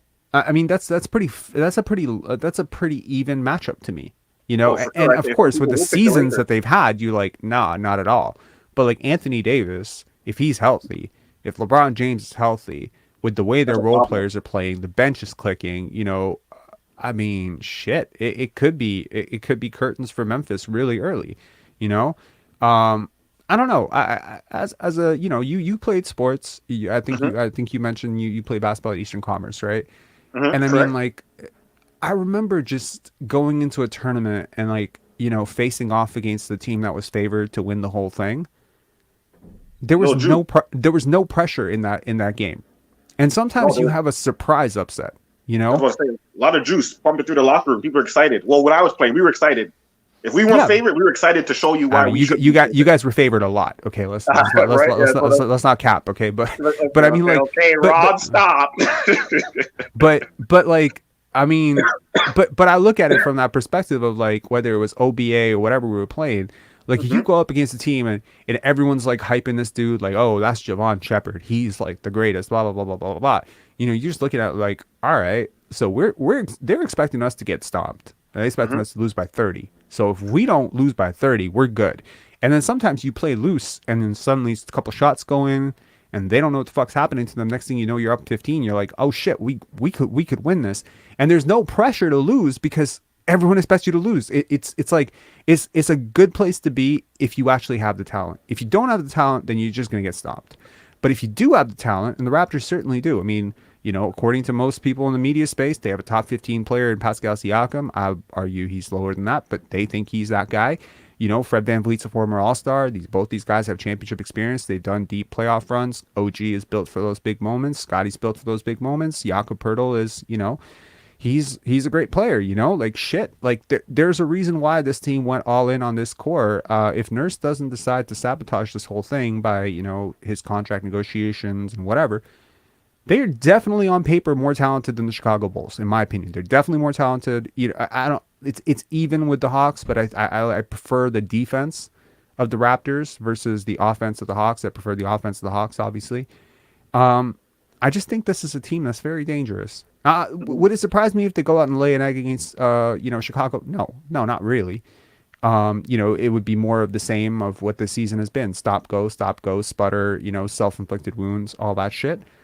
But I don't know. I'm starting to feel like this is a team that, you know, has really nothing to lose. And it's just, and they're way too talented to be a 9 seed. So it's just like, it's a really, they call it black swan events, you know, black swan events. You don't really have a lot of historical precedents to you know, compare a black swan event because it's not really happened before. I can't think of a team quite this good being a 9 seed. Of course, you know, there are teams that have been very talented that have gone into a play-in situation and gotten bounced. You know, people don't talk about it, but 2 years ago, Golden State against Memphis, right? They got bounced because Ja Morant. But I don't see a Ja Morant coming our way. There's no Ja Morant on, you know, Chicago. There's no Ja Morant on, you know, Atlanta. So I don't see a player that I'm really scared of on the next two teams. So, you know, but yeah, obviously if we end up against Miami in a 1-game series at Miami, all bets are off. I'm out. You know, I expect a loss there. Because I think we should be able to beat Miami. For real? Oh yeah. I think you just have to worry about Butler. You just got to worry about Butler. Hero has I don't know. This game is really weird to me, but sometimes it's effective. But I think we could beat Miami. I think we match up really well against Miami. But the whole thing is, I think nobody's afraid to play Toronto. When they hear Toronto, they all smile. Lace the shoelaces up a little tighter. Get ready to be like, yup, here we go. Here's my career. Maybe you catch someone napping. Then you know why not? That's what we got. That's what we got to hope. But definitely always a pleasure talking. And I got one more question for you. It's kind of a no or yes question, not to dictate anything. But okay. If you had the choice, would you bring back VanVleet? Not if you change the style, just yes or no. No. Great. All right. Well, thanks, Rob. Yep. All right. Let us bring on Oak Tree, and then we have ROC UK. Loved talking to ROC UK last time. That should be a really good discussion. What's up, Oak Tree? Hey man, nothing much. Just at work. Just took in some time. Yeah, I didn't catch the beginning of it. I didn't know that you were talking about Scottie and I mean, I flashed like a whole bunch of stats from like Jason Tatum, so I'll flash them on screen for you right now, just for anyone who's kind of, you know, browsing in a little bit late, and just look at where the jump came. You know, for Tatum it came in year 3, for Kobe it came in year 3, for Tracy McGrady it came in year 4. Granted, I mean, Kobe and T-Mac were high schoolers, but still, you know, it's kind of the same age. For James Harden it came in year 4. Again, like opportunity, right? For Drazen Petrovic it came at the age of 26, 27. So, you know, it's like players grow and expand at different stages of their careers. Too bad with Petrovic, man. Too bad with Petrovic. I'll never forget that. Peace. Yeah, definitely, man. Now, yeah, I think with that's situational. definitely, and that's coaching. I think in terms of the leap. So I think what's holding Scotty back is, getting rid of Nurse, and I think you'll see some jump. For sure. I mean, you got to give the guy the ball, to dictate the offense. You haven't given him the ball, and he's had like a sort of weirdo role. I look at him as like the player he started out and the player he's ending the season. It feels like very different players in terms of stuff that I'm seeing him add to his game. I just think that, sometimes a lot of work is done under the hood, but the car is never sped at top speed, right? I don't know why I always jump to car analogies. I don't know shit about cars, but I mean, I don't know why. Like my mind It's always goes. Queensway Automotive, man. That's it. That's it. That's we gotta plug the sponsor in somehow. So it's got to go back to cars. But it's something about it is like to me it always screams like there's work sometimes that happens, and there's a sort of process of learning, and eventually it just expands. I mean, I noticed this in literally everything, right? I've noticed this in chess. I've noticed this personally in basketball when I was playing. I've noticed this, there's like a sort of curve, and it's not linear. It doesn't feel like it's linear. Like for instance, like with chess, I don't know if you can see this book behind me, this chess wisdom book. When you study it, and this is like, I'm going back like 8 years, 9 years now. And I was playing games, and I was consistently like, 1050, 950, whatever. And then, you're reading this, and you got worse for a bit. And then you complete the book, and you play a few games, and suddenly you're playing 1,500 games. And it was just like, boom, it happened like in a couple of days. And it just happens that way. And I've seen this with basketball players. I've seen this with soccer players. It happens across where there's like a whole bunch of work done. It's a lot of stuff to put together. You slowly start assembling it. You get your rhythm, you get your pacing, and then you're just that guy. And then you don't go back from that. You know what I mean? So yeah, it's a messy I think process. it's anything. Growth is always messy. Growth is messy, and I think you can even look at hip hop, right? You hear a guy's album, and you're like, "Whoa, this guy was incredible!" And oh my God, he just came on the scene. Then you're like, "Hold on a second, he's got 3 albums before that." You know what I mean? And it's like, whoa, look at this guy's catalog, right? Or even a rock band. You know what I mean? Yeah, that's the thing. Like when you look at Scottie Barnes, like a lot of people in Toronto who look at Scottie's game, they're looking at it from the day that we drafted him to now, right? They're not really looking at the full picture of who he was at Montverde, who he was at EYBL, who he was, at Florida State. They're not really studying that tape. But as someone who has dug into his EYBL tape, someone who has dug into all of his Florida games, Florida State footage, to someone who's even watched a couple of those early high school games, I tell you, like the growth in his game, it's like step, step, step. The gap in competition from high school to the NBA, it's insane, right? Like it's absolutely insane. Fuck, like I mean, the gap from Division I basketball to the NBA is insane. The very idea that you had a guy who went from averaging 10 points per game in college to 15 points per game in the NBA should tell you this is a very weird prospect. Most people don't do that. Okay. In fact, off the top of your head, can you think of one player who averaged 10 points per game in college and then one rookie of the year averaging 15 points per game in the NBA? It's not common, you know? You have guys in college this year who are featured offensive guys who are averaging 25, 26, 27 points per game. You had guys like Cade who are north of 20. They have big offensive roles, and Scotty's kind of growing into it slowly. But all of this means, that it's just, I mean, we're not all just crazy. Like Brian's not crazy. I'm not crazy. Like we watching this guy, like we're seeing the steps, and it's just a really weird player. It's a really weird player to pinhole into. Okay, that's the type of player he is. He's just like Jason Tatum. He's just like Giannis. He's just like Kawhi. He's not like those guys at all. He's completely different advantages, completely different skill sets, completely different, trajectories. But I think all of this work that he's been putting in, and he's been working throughout the season. He's been adding new things throughout the season. We've seen it, this little turnaround midi. It wasn't there in the first 40 games. I implore you to find 2 examples of it. It wasn't there. It's now like a staple in every game, there's certain counters, and, I read Michael Granger's article today, and it was just so weird to me. It was just like, he's dude, struggling. What are you doing? Why are you cutting me off, man? Go ahead. Because I was just going to tell you, everything that you said yesterday, I was waiting for it, and I read it at work today. You remember me saying they're writing an article? Yeah. Yo, I fucking called this shit like clockwork. I said they're writing an article about how Scottie has not grown, and they're asking questions so that they can pepper it in. And what happens today? Literally 5 hours ago or 6 hours ago, Michael Grange releases an article saying Scottie Barnes has not grown. Yes, he's still got all the potential, but he hasn't taken the step forward. These are his numbers from last year. These are his numbers from this year, and this is why. And it's like, bro, I mean, you see what you want to see. You have a confirmation bias. You have an idea that this guy's a non-scorer. He's always going to be a non-scorer, and you don't want to look at the clutch scoring. I don't see any mention of the fourth quarters in that game. I don't see any mention of injuries in that game. I don't see any mentions of wrist issues, tendonitis, none of it. But if Fred had a season like this, oh my God, we would be having like, oh my God, he battled tendonitis, he battled wrist injuries, he was in a dog shit offense.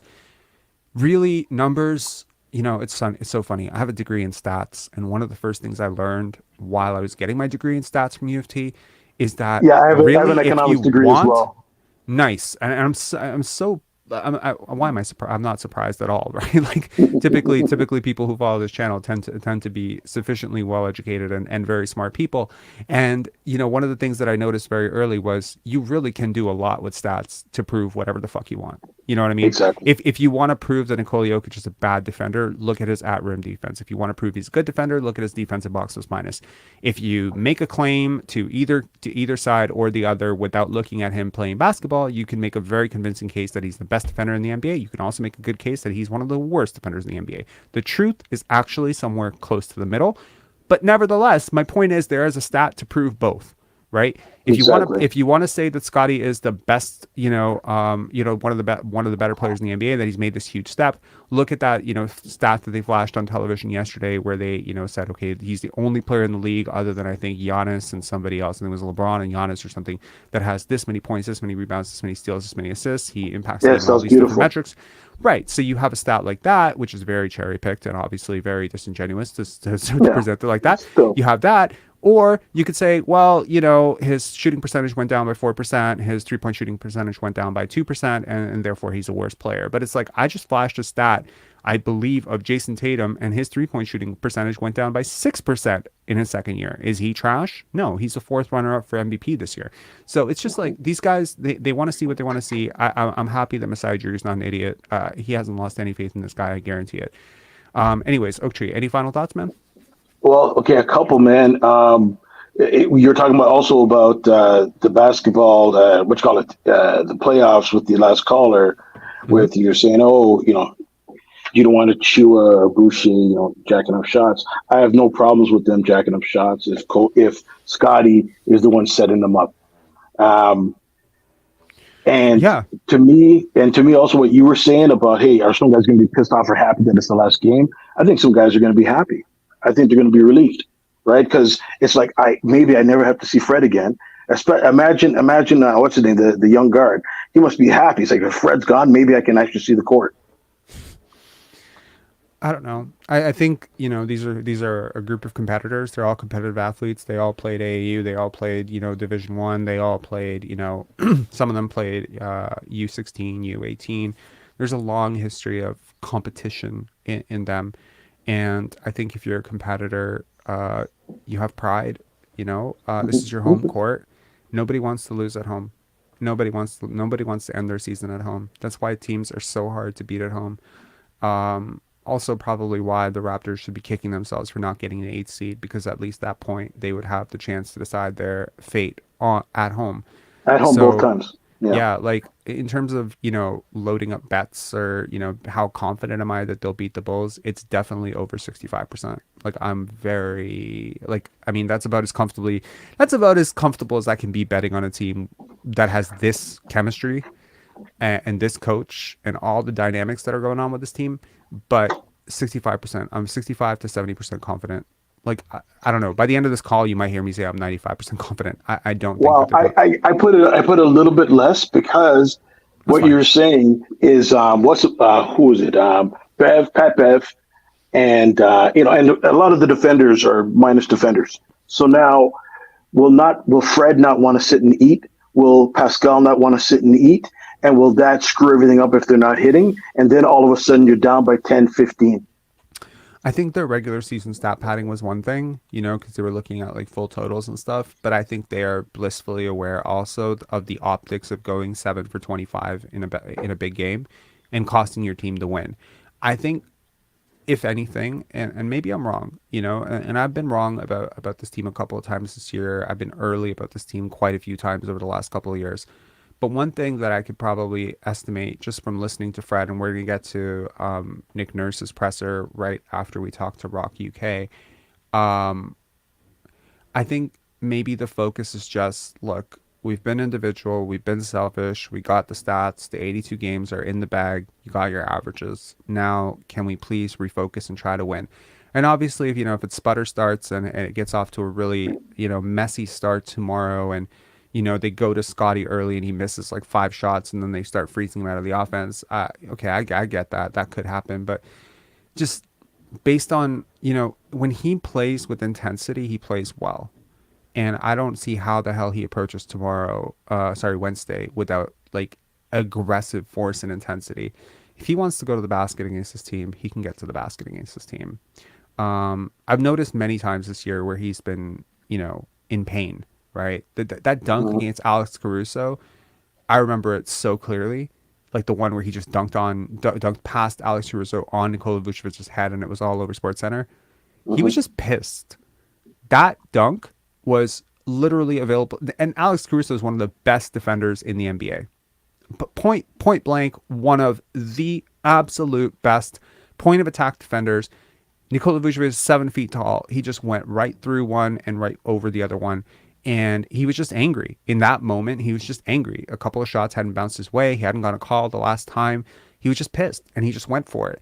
And there are very few players in this league who can just, when they decide to do something, they can just do it on the court. It's a blessing. It's a gift. It's a physical advantage. Most players can't do that. When Fred VanVleet decides, oh, this is going to be my quarter, he can't dictate that. But Scottie can. I really believe that. So, I mean, if he totally can. Yeah. And it's gonna restructure the whole offense. If he comes out and he starts gunning and he starts, hitting a couple shots, the ball's gonna flow through him. He's gonna get other people going. He'll move off the ball. I agree. If the ball flows through him, I give it to you 100%. I'm just hoping that it does. That's all. And I mean, look, and also like legs are a lot of jump shots, right? Like a lot of his jump shots, like when I see how he misses, because I do a lot of tracking data for him, right? So when I see how he misses, it's usually like when the shot's going in, he's usually feeling really good. You'll notice the first 7 games of the season, he shoots 52% from 3. That's about as healthy as he's been all year. There was another stretch where he was super healthy in January. He was like feeling better. And I've always been kind of like, if you have an injury, at least mention you have an injury. But I guess some people have the mentality of, if I have an injury, I'm not going to talk about it. We'll talk about it later. But he's become a little bit better at voicing the fact that, yes, little nicks and aches and pains, have disrupted his flow and rhythm throughout the season. And I can tell you that after he came back, his 3-point shooting just fell off a cliff. Why? It's all legs, man. It's a lot of legs. Like your legs have to be in your shot, especially if you're a newer shooter. Like you have a way that you shot. Like for a guy like Kobe, he can shoot with a taped up thumb, right? Because he's got a lot of practice at it. But if you're newer to this, anything disrupts, like a sore ankle, and suddenly your entire shot is off, your entire game is off, your entire flow is off, because it's all new and you practiced it exactly one way, and now you're not 100% and it doesn't work. So I think that if he's feeling good physically, if he's healthy, and I haven't seen him gimpy, I haven't seen him, like exhausting himself. The last 3-4 games, he's kind of just gone through the motions. Even that, Boston game where he played reasonably well, I didn't see him exert full force. So when he comes at it with full force, there's always a chance that he tweaks something or, injures himself or whatever. But hopefully he stays healthy. And if he stays healthy, I give them the odds. Yeah. I get you. All right. And I know I've taken up your time. One last thing. His dominance, I love it. And it used to kind of tick me off with early LeBron when he had the physical dominance, but he wasn't aggressive. Yeah, I mean, these guys, they can do a lot of stuff. I'm not saying Scottie and LeBron are the same, but they have a lot of the same physical advantages and gifts and stuff. Yeah, but like, there's moments that you need to dial it up to 100, and then there's moments where you need to be at 80. And I think we're past the point, hopefully, as a society where we can start chastising athletes for being at 80, because it doesn't mean that they're not trying. It's just not Oh, possible to absolutely. go balls out Absolutely. for 82 games a year for like 40 minutes a night, especially when you have a coach who will literally play you into the ground if you're playing well. Like if You're right. Scottie played like balls out, Nurse would play him 40 minutes a night and he would die. So it's Yeah, just you're not, right. You're right. yeah. All right, man. Cheers. All right, man. Ciao. Have a good one. All right. Let's bring on ROC UK. Is it Rock UK or ROC UK? You're muted. You are muted. Yo, Unmute. dude. Yeah. Yeah. What's up? You can hear me now? Yeah, I can hear you. Is it ROC UK or Rock UK? Yeah, it's Rock. It's Rock UK. That's my name. Sweet. Rock, but not UK. I'm in the UK. So you let But me know Rock where is you my are. name. Yeah. What's up? Yeah, man. Just yo, quick one. How do you manage to do all these lives and like do your job at the same time, bro? Like honestly, you're on here all the time. I'm just curious. Like I can't even do my work with the Raptors playing in the background. Your concentration levels must be next level, bro. Thanks. I guess that is a compliment. I don't know. I find community is something we all need, right? So you're either drained by something or you're energized by something, and I find these lives to be quite energizing. So to me, it's pretty easy actually. This is the easiest part of my day. The hardest part of my day is like going into the editing suite or doing some email work or trying to find a new sponsor. Like this stuff is harder for me. This is the easy shit, like to just come on here and to be able to vent, talk, connect with Raptor fans. This is fun. Yeah. I mean, this is like No doubt. it's like going to a coffee shop. Like is going to a coffee shop hard? No, you just turn on camera on. Now you're in a coffee shop and now we're all having coffee. We're chatting hoops. Like, this is fun for me, man. I no doubt. But if it was your only job, then yeah, cool. But I don't If think this I was don't my know only how job? I don't know how you do it, man, with all the film hours that you invest festival in this and and then having that on the side. Yeah, it's crazy. But props to you, man. Props to you. yeah. So what are you feeling going into Wednesday? Yo, I'm 50-50. I really don't know. Like Do you this care? Raptors team is unpredictable. You know what I mean? If you're saying we're playing Boston Celtics, then yeah, I'm saying no chance in hell. Me too. But then there's been a few games where we've completely flopped it, and I went in thinking we've got this, and then like, what the fuck just happened? So like, with this game coming up, I literally do not know. I do not know if they are gonna shut down DeMar DeRozan, and then Zach LaVine's gonna go off for like 40 because no one's guarding him, and they're double teaming DeRozan the whole time. But we never played them with Pirtle, so this will be a different style of defense. If I think the schemes work. that's the case, Like, yeah. this is the same coach who's come up with tremendous schemes in the past, right? He has shut down Donovan Mitchell for a 3-1, series lead over the Cavs in the regular season. He's done a great job on Giannis, although I definitely think that Kawhi had a lot more to do with the restructuring of the defense on that one, per the stories that I've heard. They did a great job scheming Joel Embiid and frustrating the living crap out of him in the playoffs. He hasn't forgotten everything. In fact, he's only learned from that point of view. The problem is that defense only works as well as the execution of said defense. So if you're going to set a scheme where, it works on a string and one guy just does not rotate, one guy just does not contest, one guy is just, instead of going past the guy, he goes into the guy and you get a foul. Like if consistently, and for a defense like this to work, it needs full force effort, concentration, and discipline, and buy-in, right? And communication, constant communication from the players. And you could argue probably the Raptors are lacking on all those fronts. For sure. But if I were to look at a team, like if you were, okay, I can give you an example. Let's say you're a coach, you're a defensive guru, okay, and your goal next year is to put together the best defensive team in the league. And you can pick one roster to pull from, and you say you either get all the Bucks or you get all the Raptors, you get all the Heat, or you get all the whatever. Which roster would you choose? The Raptors. I would too. It would either be the Raptors. I mean, you could argue Bucks, but they have like so many defensive liabilities across the board. I'm looking at like every player. I'm looking at Precious Achua. I'm looking at Jakob Pertl. I'm looking at Fred even, Gary. I mean, these guys are useful defenders. They're not great defenders. They're not good defenders, but the right scheme and the right buy-in, and you get them to play together and you solve some of the chemistry issues. Yeah, if you were stuck with one roster, I mean, this is the team. So if this team decides to lock in, I mean, we saw this team go up against Sacramento and make them look like an AAU team. That's that's one of the best offenses in NBA history. Yeah. In terms of what they've done this year. I mean, regularly putting up like 149 points. I mean, they didn't do this to scrubs.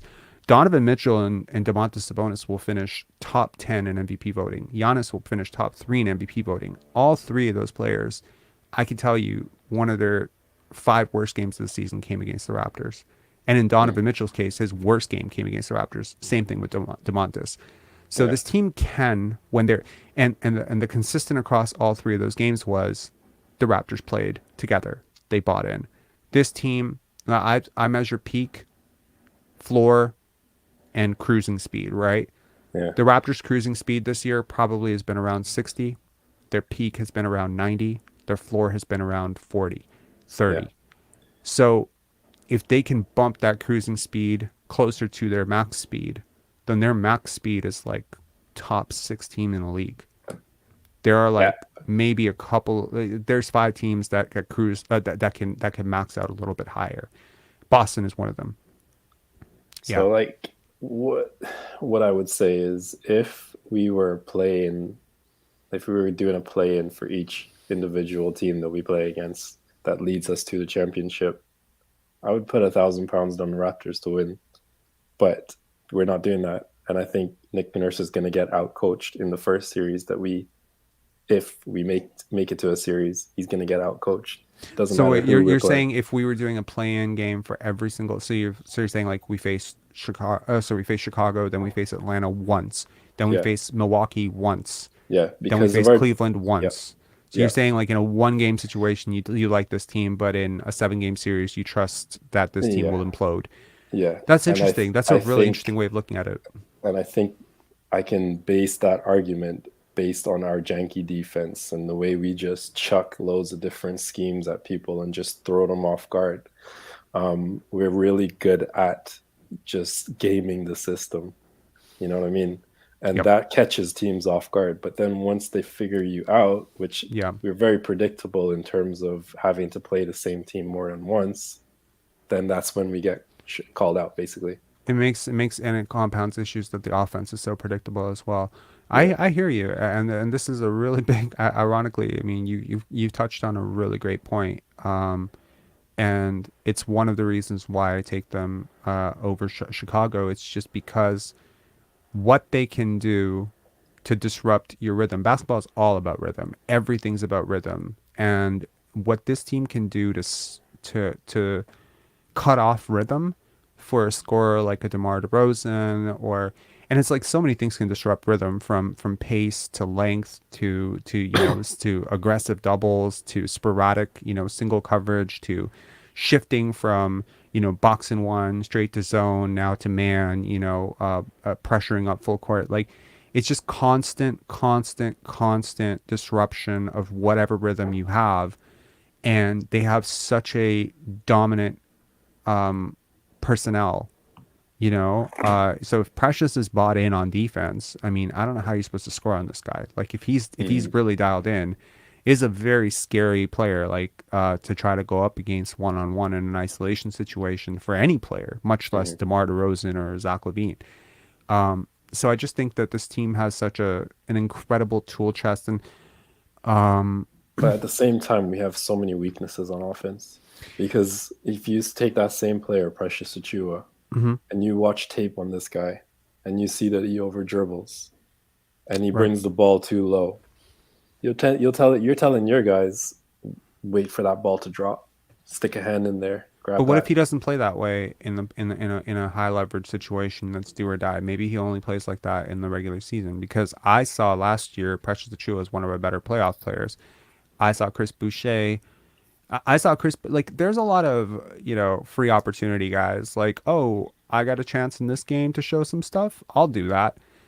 But when it's winning time, I don't know what kind of an asshole you'd have to be to try and, work on your dribbling and work on your assist totals in a game where it's literally do or die, go home. At that point, guys tend to, I believe the options tend to be more limited. You'll play more through, your stars, right? I've seen plenty of games this year where Nikola Jokic has allowed Jamal Murray to sort of dictate the terms of the offense a little bit, try some things. But in a game 7, the ball's going through him a lot more, In high leverage moments, the guesswork is taken out of it. Your options do shrink down a little bit, ideally. So again, I trust this team. Last year, you lay an egg game 1, game 2, game 3, but boom, remember game 4, boom, you come through. Game 5, boom, you come through. Those are back-to-back elimination games. Elimination games are tough, but your back is against the wall. And it's like some people really respond well to having their back against the wall. Well, now we enter a game on Wednesday where your back is literally against the wall. If you play a lackadaisical defense, but it's like if DeMar DeRozan tries on defense and Scottie Barnes tries on defense, these are completely different effects. There's nothing DeMar can do to slow down at Scottie Barnes, No, I'm not worried about Scottie. The only guys I'm worried about is Pascal and Fred. Because like you said, and like you've highlighted over and over and over, these guys are hunting for contracts. When the spotlight is on them in that game against the do or die game against Chicago, you better believe that they're going and showing out.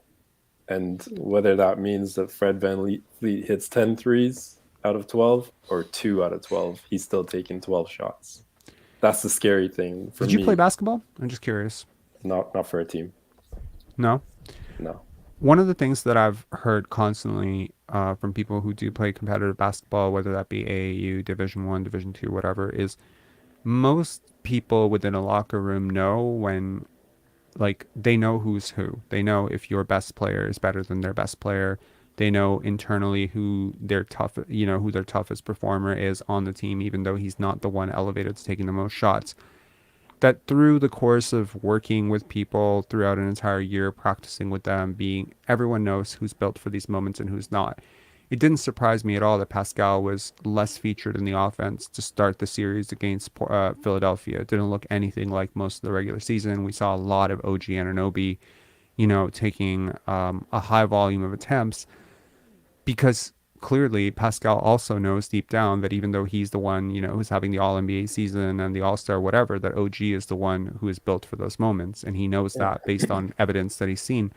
And so I think, look at, games against the Bucks. You think that's what's going to happen? I think they'll gravitate towards They'll Scottie. take a backseat? I think they will. I think they will. Right. I hope I'm right too, but there's nothing to be gained for them at this point. They've had the seasons they've had. The numbers, will get wiped out. If you lose, none of this will count. If Pascal Siakam goes for 32 points in a loss, he's still the guy who lost in the play-in first round. So in a weird way, do or die tends to uncomplicate things. It's the first quarter, second quarter that the Raptors have tended to shoot themselves in the foot more often than not, and in those closing moments, the Raptors have choked away a great deal of, close games because they have drawn up a play for the wrong player. But in those like big comebacks, like I usually look at games like where they were down big at the half, usually those third quarters where Scottie would sort of start taking over the offense, and in the fourth quarter, he would just continue to take over the offense. They have looked different. And if he wants to take it, which I'm positive he does, I don't see how he lets his team lose at home. I just, it's kind of like, it's just, maybe it's irrational faith in a player that I consider my favorite player in the NBA. Yeah. But I just don't see how he would lose in this situation. Well, I mean, it's happened before. I felt this way about Rasheed Wallace in 2000, and he lost to the Lakers, and I was like, God damn it, how did my favorite player lose in this situation?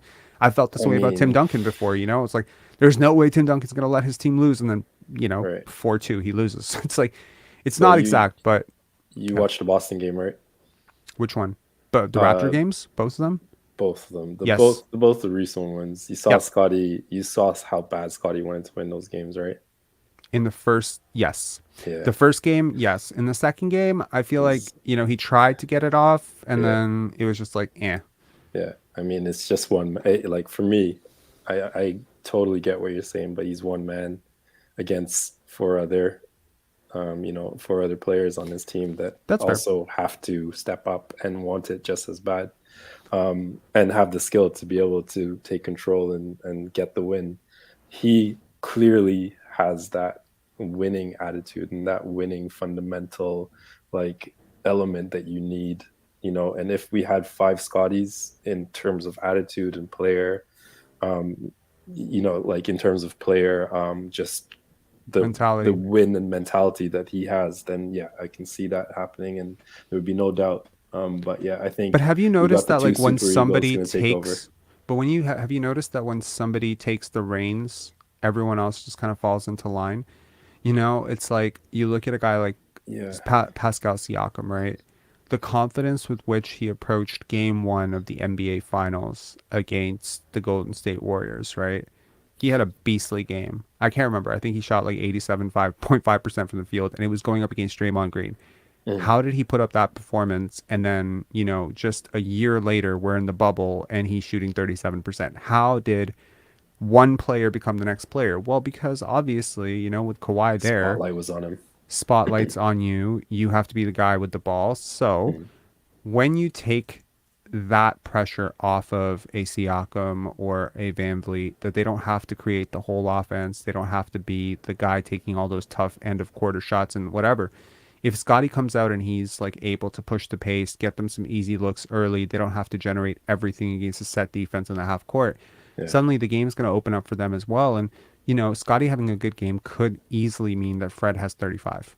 Yeah. Him having a good game could easily mean that Pascal is just beasting with cuts behind the defense because Nikola Vucevic is like a complete pylon when it comes to rotating. Look, the Raptors could space them out. They could go early to the bench to Precious Achiuwa, and he could take them off the bounce over and over, and they'll force them. And they have Andre Drummond on the back end, so that's not really much better either. Yeah. So it's like, I don't know. I also think like sometimes with an 82 game season, it's really difficult to plan for any one team. And so most NBA players today would tell you they hardly practice at all. There's hardly much of an adjustment game to game. I know the Raptors have tried some different things, but I think in a situation where they've known that they're going to play the Bulls for almost a week now. Okay. Right. Like almost guaranteed they were going to play the Bulls.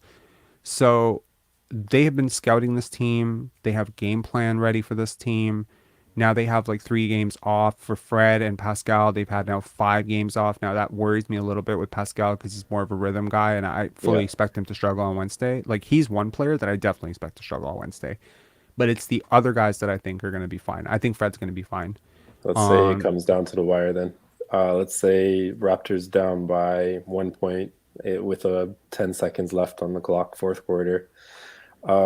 Nick Nurse draws up his, let Pascal Siakam take the ball up the court, drive it into the paint, and then dish it out to Fred VanVleet for the 3. You know what I mean? Like I can literally see that happening in my head because the play's been done so many times. God damn it. As you said that, I had such a visceral reaction where I almost wanted to vomit. Like I was just like, oh my God, this is the first time a podcast host just vomits on air. Because it made me so sick. Because as you were saying it, my heart just literally dropped. And I was like, this is why the Raptors are not favored. Dude, it's the thing, man. They just do it all the time, and it's just so annoying. And you know that they're not going to give it to Trent. They're not going to give it to Scottie. They're going to go with their guys, man. They're just going to let them take that shot and miss or die. Miss or make. They die on that hill, no matter what. And again, that's coaching. I think that's at the end of the day, that's coaching. That's lack of creativity, which is why I'm thinking that, obviously, I think a lot of your fan base also believe that Nurse needs to go, man. There's no creativity anymore. I think there's plenty of creativity. I just don't think that there's buy-in at this point. I feel like they've stopped wanting to play for him. I think they've stopped playing together. I think it's really, at this point, the person who comes in to this situation is going to have to reestablish their relationship with each one of these players and see how that relationship can be rebuilt. And, it's just coming down to the fact that if I don't trust the coach, it's very difficult to play for the coach. If I feel like I've sort of been shafted in the offense, if guys are being given opportunities that I feel like are better served for me, it's really difficult to ask a team to go out and try to win and then have a scheme that is almost designed for you to lose. You know what I mean? Like, you're not stupid. If you're Jeff Doughton, if you're Scottie Barnes, you're having these sort of like end of the bench powwows, which they do tend to have, right? If you noticed, every single game you see like 5 or 6 guys huddled at the end of the bench, and they all look somewhat disgusted about what they're seeing on the court. And you'll look at these guys and you'll be like, I mean, these are guys who studied basketball, played basketball their whole lives. You don't think that they know that Pascal Siakam is shooting 20% in the clutch? You don't think that they know that, that Fred VanVleet is going to get blocked at the rim almost every single time he goes in? Yeah, of course they know, and I look at, the Siakam and Fred thing as like, it's almost like they also know. Like, deep down, I'm sure they also know, whether they want to admit it or not, that the ball would be way better off going to somebody else. But they need to get their numbers, they need to get their contract, and once they get paid, I'm sure they'll be fine. Just, once, it's almost like there's a part of me that's just like, oh my God, like, save the season. Just lie to them and say that they've got their contract extension and then retract it later. I know they're not going to do that, but yeah. Isn't it a bit suspicious that 3 years running now since Kyle Lowry left? Is it 3 years? I think 2 it's years. 2 years. Last year was the first full year. Where Fred's been running the offense. 2 years. 2. So isn't it a bit crazy that we still, after 2 years, haven't been able to solidify solid backup point guard minutes for Fred VanVleet after 2 years? We're talking about 24 months, and we still haven't figured this shit out. Like, that is crazy. What is going on? You don't like Will Barton? You don't like? I mean, like, he's just the next guy. He's just the next guy in the lineup until he starts like pissing Nurse off or whatever. Then he's out, and then we'll bring Malachi Flynn in. Then he does some boneheaded move, and then we bring in Benton. You know what I'm saying? Like, what's going on here? And I think you've highlighted this, that Fred VanVleet's worked so hard to get to this point from the ground up as an undrafted player, to be starting, to be getting 38 minutes a game, where now he's like, I am made it this far. I'm not, whatever it takes, I'm not letting go of this position. So in a way, it almost makes me feel like he's sabotaging the backup role, because he knows that these guys got skill. If they start playing any better than him, then it could result in him losing minutes and possibly even being benched. So I don't know what it is. Like, is he sabotaging the role? Is he working with Nick Nurse? Like, what's going on? Why is there nobody who can back up this guy as a point guard and get normal, consistent backup minutes? I mean, fair point, right? And probably not the politically correct move for Scottie to come in. I mean, Scottie doesn't have a political bone in his body. Yesterday he was answering the post-game presser, and he was so directly blunt. They asked him, like, are you a materially different player than you were last year? And he's just like, I'm pretty much the same. And I'm just like, oh, there goes the headline. That's going to be the headline tomorrow. Scottie Barnes didn't grow.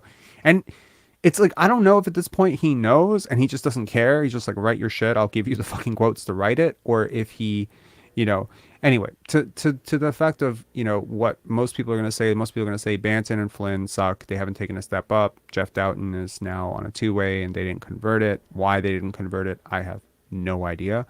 Will Barton is not Big him. mistake. But Scottie came into this, he has maintained every time. And the question is a bit of a loaded question. When they ask him what is his true position, there seems to be a battle about this. So on one hand, you have him, point guard.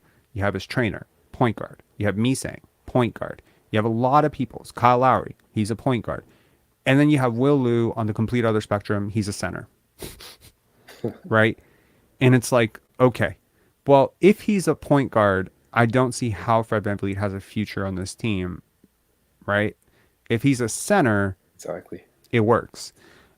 So this idea of, play nice for a couple years, let kind of be a secondary connector. I keep seeing all these comparisons to Domantas Sabonis. Like, my God, like, these are such Scottie? different players. Yeah. Like some people are saying like, oh, he could be like Domantas Sabonis, he could be like Draymond Green, and it's just like, why are they so hell bent on painting him into this role? And it's like, right, because a Domantas Sabonis or a Draymond Green fit really well next to a Siakam and Fred VanVleet. But what is the fair comparison of Scottie? Because I scratch my head thinking about it. Like I cannot compare this guy to Kevin Garnett, like, but then he's a center. he's But not they're a very center. similar. I mean, Kevin Garnett came into this, believe it or not, Kevin Garnett came into the NBA as a small forward. Right. He moved to power forward, and then he eventually ended up at center. I think the comparison would be somewhere between a Kawhi Leonard, Scottie Pippen, Paul George. I see a lot of those guys' games in him, but he has a natural knack for giving. And so having the ball in his hands would just come down to him improving his shot and him improving his handle a little bit more. But at that point, what advantages will he have as a point guard? Tremendous advantages. I mean, especially if he's not having to play with a 6-foot shooting guard like Fred VanVleet. Imagine the mismatch ability. The other team would never be able to guard. They would never be able to match up with you. You would always have a massive, size advantage somewhere on the roster. And like most teams just cannot match up with him playing like one. James Harden when he was playing point. Exactly. James Harden, is a great example. Like I trust the way someone's mind works more so than anything else. The skill development stuff can be worked on, but when people have like frazzled minds when it comes to basketball, that's always like something where I'm like, no matter how great their skills will become, this is always going to come back and haunt them. In this case, they get rushed mentally. Their brain starts to rush in tough moments. They don't see passes. That's always going to burn you.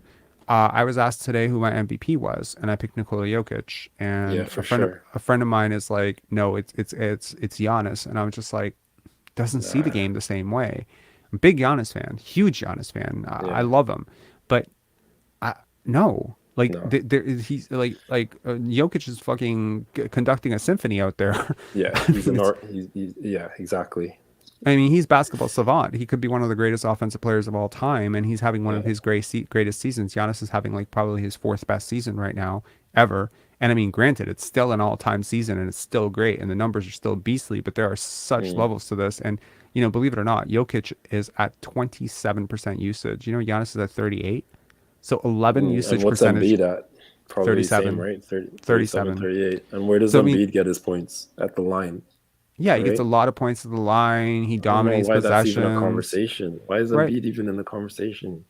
Yeah, just because he's got good stats. Like his points are up there, his rebounds and assists and everything. And he's hunted it. He's hunted all those points. He's hunted all those assists. But if Jokic wanted to go out, I mean, there's the thing of like, what could you do if you really wanted to? That sort of thing. And it's like, it's hard for some people to understand that why you might not want to. Some people are like, well, if you could score 40 every night, why don't you score 40 every night? There's some people just have that mentality, and I've never understood that mentality, but I sort of understand where it comes from. It comes from watching people like Fred VanVleet. Because if Fred VanVleet can take 50, he's going to take 50. You know what I mean?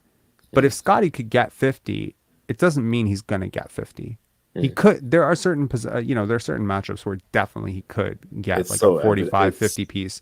There's nothing on the other team that can stop him. He has clear lines to the basket, but he's looking at like, okay, this is a great opportunity to get some guys in rhythm. Yeah. And that's sort of a secure way of looking at it. Jokic is the same way, if you really, really, really start to swarm him, he's going to see open lanes everywhere, and he's going to get, Aaron Gordon a 30 piece or Jamal Murray a 25 piece. And it really it behooves me. Like I look at all the teams that have sort of imploded this year: Atlanta, Dallas, Minnesota, very recently, unfortunately. And I'm looking at sort of the culture around the team, and it's all a culture of selfishness. Just a whole bunch of me first guys who want me, and that just doesn't work in basketball. And truth be told, like you look around the league, and I mean, like even the Boston Celtics at times have played like this, and they've had to come together. But you look at teams like the Denver Nuggets, the Milwaukee Bucks, they have such, sort of selfless leaders. They do play for their teams, even though Giannis handles the ball a lot. a lot more than I would like him to, he's still a pretty selfless guy. Like he will pass it off if he has it, you know? And so I look at teams like that and I'm like, you know, this is the type of leader that can, you know, and look at Lowry, you know, like the consistent success with Lowry was because he wasn't selfish as a player. He wasn't selfish at all. So you need a guy like that to stabilize your offense always. It really does help if one of those guys is one of your best players, because then their impact is just amplified. And I look at a guy like, you know, and then you say like, what's the best comparison for a Scottie Barnes? Is it weird to say a much taller, more athletic Kyle Lowry? You know, because that's a lot of what he is. You know, I see a lot of what made Lowry great in Scottie, and he just needs to get healthy, get his skills right, you know, get the shot going, and you know, it'll be curtains for like the next 10 years for whatever team he plays for, and hopefully it's the Raptors. Yeah. Yo, okay, so I got a quick question. I know I don't want to take too much of your time, bro, but this is unrelated to the Raptors, right? Sure. So do you remember, I don't know what year it was, Nick Anderson missing 4 free throws? 1994, and 1995. costing them basically Orlando a Magic. championship, or Orlando Magic against the Houston Rockets, right? Mm-hmm.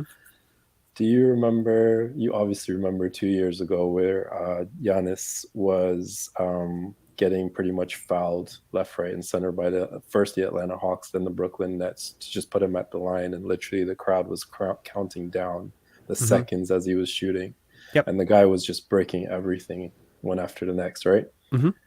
So my question for you is, what do you think about removing free throws and replacing with a 1-versus-1 shot worth 2 points? A 1-versus-1, like a one-on-one, like So the foul, So the fouled player, goes up against the player who committed the foul for 2 that's points. so cool. I love that. Yeah, I love it. Yeah. Unfortunately though, that would be like really, really, really, really like almost an automatic 2 points if you have like a superstar. Like if Kawhi Leonard is facing up against DeMar DeRozan, not to unfortunately burn the wound a little bit more for DeMar, like that's 2 points. Exactly. For most superstars, it would be guaranteed 2 points. I think that would disproportionately favor offensive players. So that's why I so think you could just it would foul work, defense. So you could just foul defensive players who can't score all the time. Yeah, but then obviously you're still getting your fouls in, so you're getting kicked out of the game if you get 6 fouls. So it's not like you're just fouling all the time. But what I'm trying to say is, like, from an entertainment perspective, for Kawhi Leonard, he gets fouled, right? By DeRozan. Normally, currently, he takes 2 shots at the free throw line. Right. We waste about 5 to 10 minutes of our lives just watching this guy take 2 easy shots at the line. Slows down the game. 10 minutes for 2 free throws? Yeah, well, you know, I'm saying, like, okay, let's 2 to 5 minutes. 35 seconds. Well, with the bouncing of the ball and then in between. Okay, fine. Hold on, let me imagine this. Okay, he gets fouled. He walks to the line. He circles the line. Okay, it's maximum 50 seconds. Okay, fine. Max. Sometimes 40 seconds, sometimes 30 seconds. Anyways. Let's say a minute, then okay, fine. And that happens over and over and over again at the end of every NBA game that's close. And 2 minutes of regulation turns into 30 minutes. All right. You know, this guy just called you Tyrese Halliburton. That's hilarious. Yeah, I'll take that. Tyrese Halliburton is right. That's a good idea. I'm so much older than Tyrese Halliburton. You don't even know, man. Anyway. So yeah. Tyrese is like 23. Dude, I'm 40, man. What? Yeah. Amazing. I'm 35. Okay, cool. I heard you say that before. So anyway, are we not sick of these games getting dragged out at the end? Like 2 minutes turns into like a half hour of just fouling and free throws and fouling and free throws. I'm like, why don't we turn this into a 1-versus-1?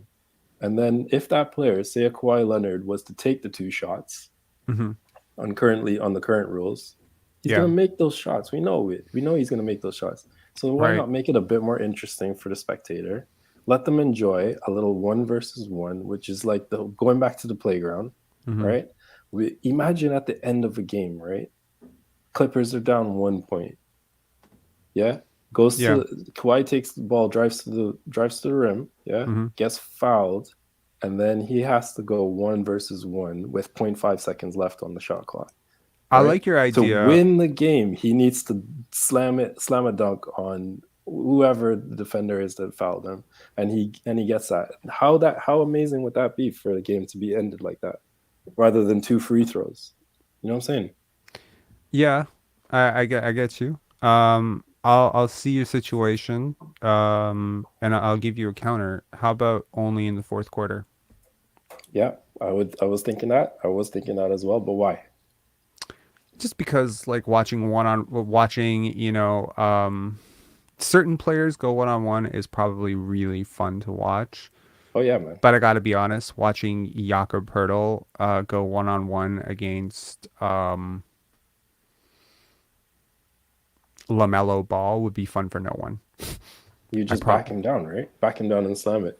So yeah, so it means that, like, it creates such a disparity against smaller players fouling bigger players. It also creates such an unfair advantage for superstars.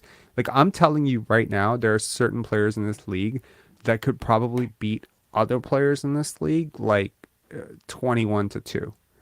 Yeah. And if the player who would lose in that matchup fouls the guy who would score 21, it's like it's over. He's never, like, you know what I mean?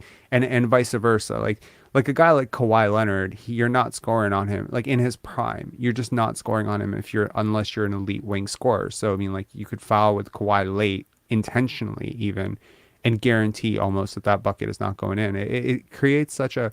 If Kawhi fouled, or if he got fouled. If he fouls, like, and if 2014 Kawhi fouled Gary Payton, yeah, who was on that team, right? I think GP wasn't on that team. That was 2006. Shit, I'm thinking of a different Heat team. Mario Chalmers, in 2014, Mario Chalmers. Yeah. Mario Chalmers on that team. If Kawhi fouls him with 8 seconds, you would literally have to, like, you would readjust your entire thinking to someone. If I can't have a non-great isolation scorer on the court. I can't have a Udonis Haslem, because Udonis Haslem doesn't have a prayer in hell in scoring on Kawhi, and you would use your best player, your best defender, to just foul constantly in the fourth and just get, possession after possession of 0. Like, I'm not saying, like, I'm just saying, like, in a high pressure situation, if Udonis Haslem really, really, really wanted to score on Kawhi Leonard, he probably couldn't score like 5%. Yeah, but you're not gonna the gap in these two players is huge. But here's the thing: you're not going to have a Udonis Haslem at the end of a close game playing in the fourth quarter. Well, now you can't. Players. Well, I mean, he was their best player. He started on that team, man. I know you don't know this now because he just retired, but, like, my dude, he was starting on that Heat team in 2008-ish, and then he was a main rotation player in 2007. I think he was starting for that team, and then I think next to Shaq, and then Alonzo Mourning was backing up Shaq in that first Heat iteration, and then the second one he was a rotation player, playing behind Chris Bosh and sometimes next to Chris Bosh. So I'm just saying, like, I mean, just one-on-one scoring is not everyone's cup of tea. I think it would drastically change the league, and I think with anything like this, I don't know.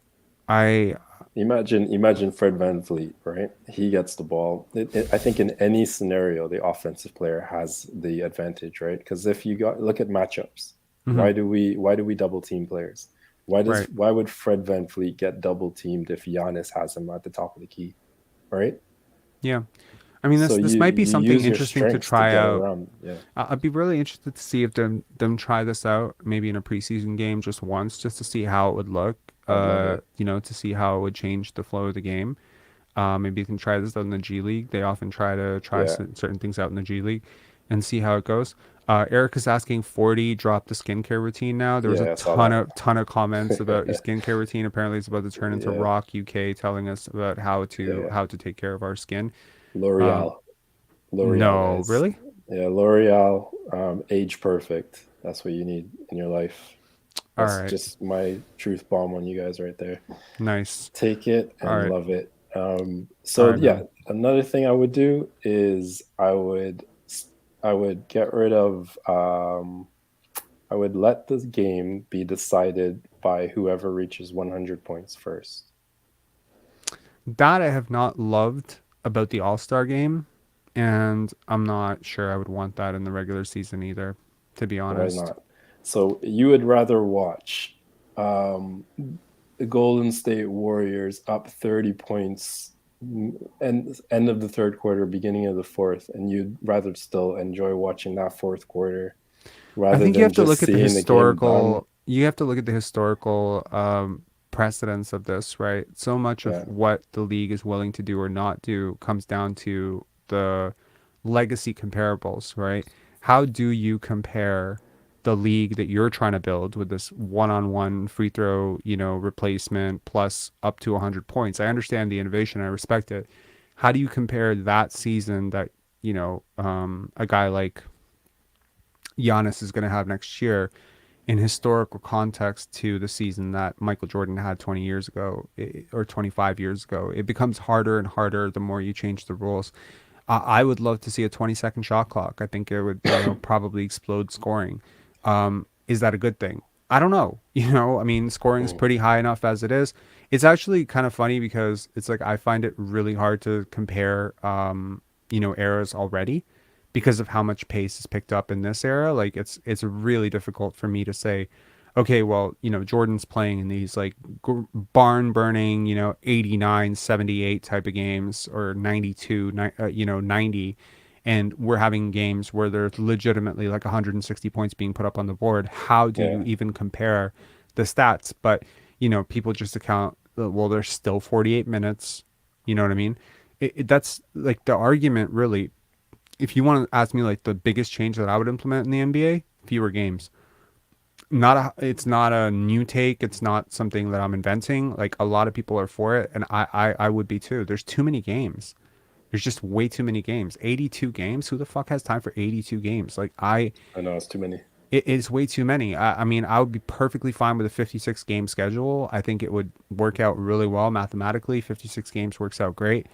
And I mean, that might be too drastic, and the players would definitely lose money.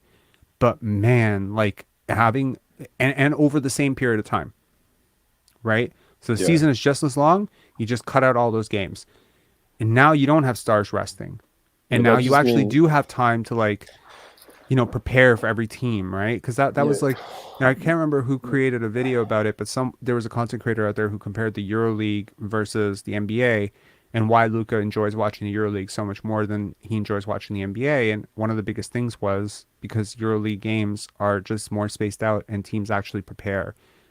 There's like more at stake. There's fewer games, there's more at stake. Yeah. yeah. But Anyway, then you yeah. lose the revenue, don't you? You do. Yeah, you do. But, With I every mean, game, you get a it hasn't certain amount of completely millions screwed. It coming. hasn't completely screwed over the NFL. So, I mean, maybe over some period of time, you'd build back to the same revenue. Anyway, man, thanks a Yeah, lot for calling in, man. Always a cool. great conversation. You too. All right, take Cheers. care, man. Bye. Cheers. Yeah. Okie doke. Coach Mo, do you mind? Are you in a rush? No. Okay. I'm just gonna flash to Nick Nurse's presser, and then I'm gonna come back to you. Okay. Here, go ahead. Okay. Thanks. All right.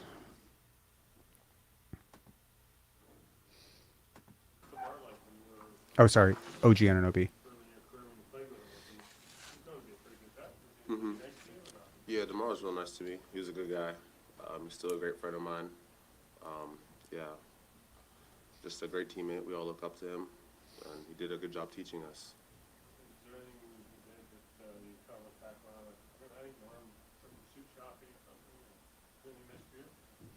No, he didn't do anything nice like that for me. OG, as a young defender coming into the league, being able to watch a gifted scorer like DeMar up close, presumably going against him in practice some as well, was that something that helped you at the time? Oh yeah, definitely. Like just playing against him, he's a very patient player. So when I came in, I was definitely over aggressive, and just biting for his head fakes and stuff, and just little tricks he had. I definitely learned from that. And I mean, you guys as a team had success this year in limiting his touches and his attempts. How were you guys able to do that, and how difficult is that to do against a player that's so good at getting to his spot? Just denying him the ball and just trying to force out his catches as far as possible. They just make him work for everything, like just make everything as difficult as possible. And it's definitely difficult versus a player like him. He's a great player with a bunch of different tricks and skills, and so it's just following the game plan. Everyone being on the same page. You mentioned the patience required to guard him. When, I mean, he's a guy who can make very difficult shots, and you have to guard against that. How difficult is it to stay disciplined and not necessarily bite on some of those fakes from those spots? Yeah, it's definitely difficult because he'll pump it 3-4 times the same instance. So just being disciplined and keep your hands up, keep your hands out. He's good at getting fouls. So just trying to force him to the most difficult shot possible. And if he makes them, that's what he does. So not being mad about that. Just going on the next play. You held him to, well, you were part of holding him to 26 shots over three games total, 14 points a game. Is it possible to, or are you expecting a different DeMar? Like he seemed to be more, in the regular season, he seemed to be sort of willing to let, okay, if you guys are going to pay this much attention to me, I'll just get rid of the ball. Are you expecting a different DeMar? Yeah, probably more aggressive. Yeah. He'll definitely be more aggressive tomorrow or Wednesday. But just us doing the game plan and just trying to limit his touches and then force him out as far as possible. Just trying to make it as difficult as possible. He was talking about how we saw basically 3 different defensive game plans in 3 different games. Is that correct? Like, do you guys, or is it basically the same? Like, I mean, you trap him, or you're there first, and then you trap him, and, Do I think that's true? Yeah. In 3? I don't think that's true, but everyone has their own opinion. Yeah. Yeah. But we're just trying to make it as hard as possible, and he'll adjust as the game goes on, and then we might try something different. He's a great player, so. And isn't, I mean, usually with guys, you can go tendencies and kind of take something away. Does he have tendencies, or is he so herky-jerky and sort of different all the time? He has some tendencies. I won't say them, but Yeah, no, I know. but he can do everything. So just be on your toes against him, be ready for whatever. But OG, I know you came into the season with some individual goals in terms of defense, defensive player of the year, all defense. What does securing the steals title mean to you? Is that something that you've looked at and thought about in the past as well? No, it just came along with it. I've always been good at getting steals and being aggressive in the passing lanes and on and off ball. So I'm happy I was able to get that. What kind of anticipation does it take to get those steals off the ball? Like, what goes through your mind when a play is developing? When the Doug Smith is trying to learn about basketball right now. It's fun. Just reading the court, reading the play, reading whoever has the ball, their eyes, just reading the next play. Ask him about how to block shots, Doug. So do you, when it comes to the play-in tournament, the schedule's pretty grueling. Like you guys get 2 days to prepare for a win-or-go-home game, and then one day off, and then another game, and so on till playoffs. So what are the challenges and kind of the keys to having such a short turnaround as a team? I mean, just after game 1, just getting the recovery, going over the film, and getting ready for the next game. It's the same for everyone else, though, right? Yeah, so that's just what it is. So we just have to do it. Is there any difference between coming for a play-in game versus a regular season game? Is there any added urgency or pressure? Oh, yeah, definitely. I mean, versus a playoff game? Or, sorry, a play-in game? A playing game versus a regular season game? Yeah, Yeah. your approach to prepping for it. I mean, we have a couple. I'm sorry, was that question legitimately just asked? I'm just checking for a friend because I'm losing my mind. What? They really asked that, didn't they? Okay, cool. More days to get ready for them. We have tomorrow as well, and then the next day before the game. So a little bit more extra time, and then so more film, and they don't play any games in between then. So just whatever video to go off of that's already there. So just going off that and then praying the best we can. What's the conversation like between you, or is there much conversation between you and DeMar, either on the court or going into a game like this? Like, do you hear from him beforehand, and you are pretty close off? Oh yeah, we texted a couple days ago, but Is he reminding you that he kind of owes you one at this point, or? no, he didn't say it. He hasn't said that. He's just gonna try his best. So I'm gonna try my best. We just both want to win. Did you see that in the past? I've had a lot of fun. You have and a couple days to prepare for an opponent. Is it, when you dig down deeper into the team, you get the laser focus on it for 48 hours? Funny put that way. Well, I think that, I do enjoy it. I think that you got to enjoy this time of year in any fashion that it's in. And I think in general, we enjoy trying to put game plans together as a staff. And the challenge is always, you really got to, a little different now, right? Because you got to kind of make sure you're making your best option A's are ready to go and they're the right ones and all those kind of things. But yeah, we enjoy it for sure. This team, the Bulls, have two very good on-ball backcourt defenders in Caruso and Beverly. Your use of Pascal and Scottie and even Precious to bring the ball up, does that give you It's the same question big wings? that they asked Fred. Well, I think that they've only, they've got those two guys. I think they do use some other guys sometimes in some defensive role situations. But yeah, I think that we think we have to be ready for everything. If they just, I think you got to imagine they're going to put some heat on our top scorers, right? Maybe good defenders, certain schemes, maybe some double teaming, all those kind of things that we got to be ready for. And you're right, though. I think we can bring it up not by committee or whatever, but we certainly start a lot of plays with a lot of different guys handling the ball. Yeah. Fred spoke about with both DeMar and Levine, it starts with denying touches. Yeah. Can you deny touches to two guys at the same time? No, I think probably limiting is maybe better than total. That was probably my word. That's okay, total. But yeah, I think that anytime, those guys both can really score. They're both really explosive. So whether it's them or whoever we'd be playing, I think we would always start out with trying to find the right matchups. Right, who can maybe limit some touches one-on-one, make sure they don't just constantly have the ball easy, and that they're playing free and easy and getting to where they really want to get to free and easy. So I think it starts with some of that, yeah. On the subject of matchups. And probably ends with some of that For too, a hat? late in the possession. Sorry. That's crazy. You guys threw a lot of different looks at DeMar this season, but OG spent quite a bit of time on him in that matchup.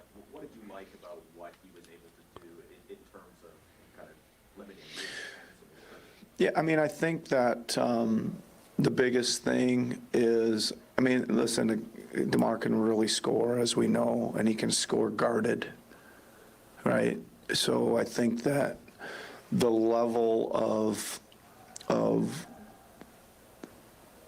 the contest and the level of where he starts from, number of catches, again, a lot of what we just talked about. I think OG does a pretty good job of zeroing in on that stuff, and you're not stopping him. You're not stopping him. Like, he's gonna find ways to score. It's just can we make it tough over the course of the game and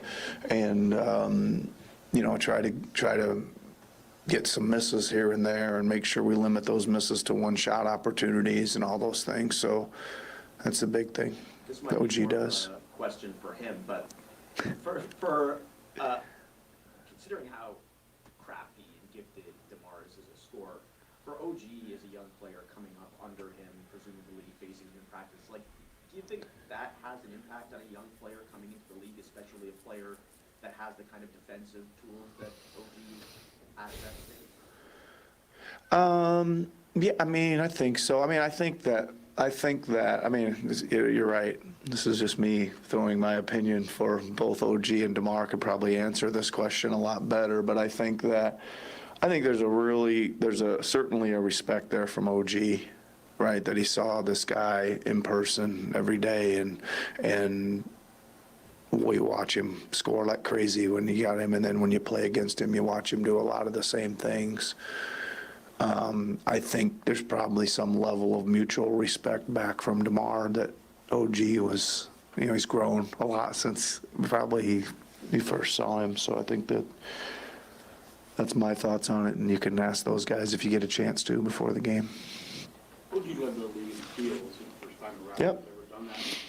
Was that a function, is it a combination of a function of the way you play defense and his ability to anticipate stuff? Like how would you sort of rationalize him getting to that number? I would certainly, I think the answer is yes, but I would certainly lean that scale towards the OG side of things. I think he's just, we talked about yesterday, he's just really interesting and gifted at darting out of nowhere into passing lanes to get his hands on the ball and get steals. Yeah.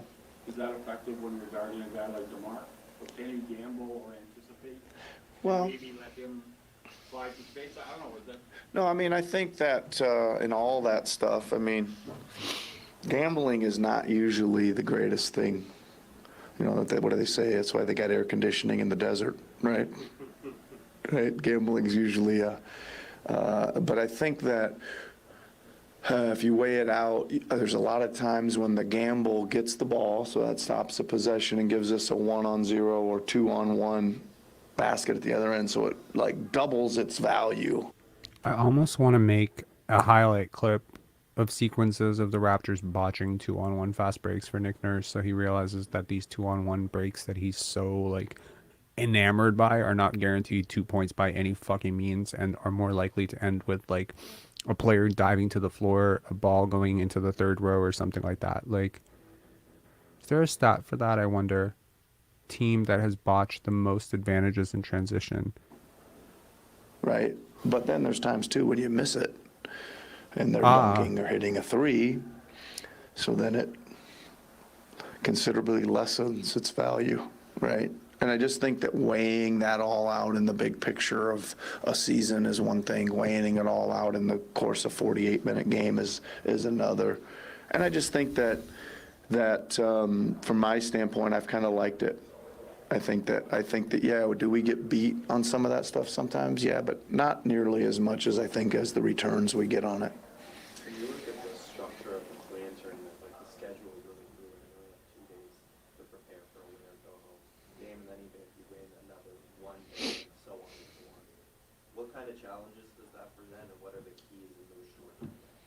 Yeah, I don't mind it on this side of it. I think that I don't really know what the heck we'd be doing if we had more days before Wednesday, right? I think it's just right to kind of get really your kind of first step of preparation today, get a little bit of shooting and get in some of their sets and personnel things and all those kind of things, and then zero in tomorrow. You still get another shoot around on Wednesday morning if you want one. That's plenty.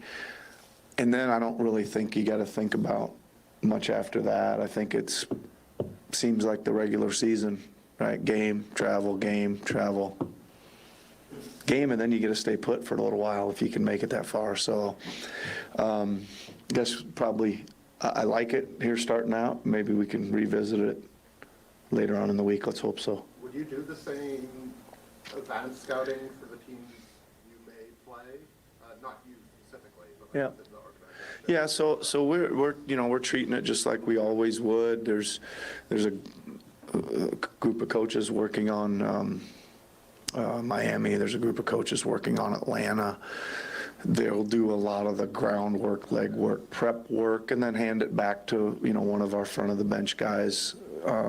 If and when it gets there, yeah. Why is OG, this is as it relates to DeMar as well, why is he so able to be aggressive? His fouling numbers are pretty good. I think he's at 12 in 3 games in Chicago, but considering what he's covering. Yeah, I don't think he just he's not really ever in foul trouble. I think that's just again part of one of his characteristics that he knows. I don't think he fouls a lot. He knows when to, he knows how to use his body, not use his hands, use his size, all those kind of things. And even when he does get a few, they're usually like really accidental or something weird happen. Yeah, something weird happens where he ends up, he doesn't even almost see the play, and all of a sudden he's in it, and they end up calling it on him. I feel like I'm thinking about a lot of times when they do call a foul, him challenging. So he just doesn't foul, which is good. Yeah. How would you describe what it's like to play in a must-win playoff or playing games closer to a game 7, a game 1?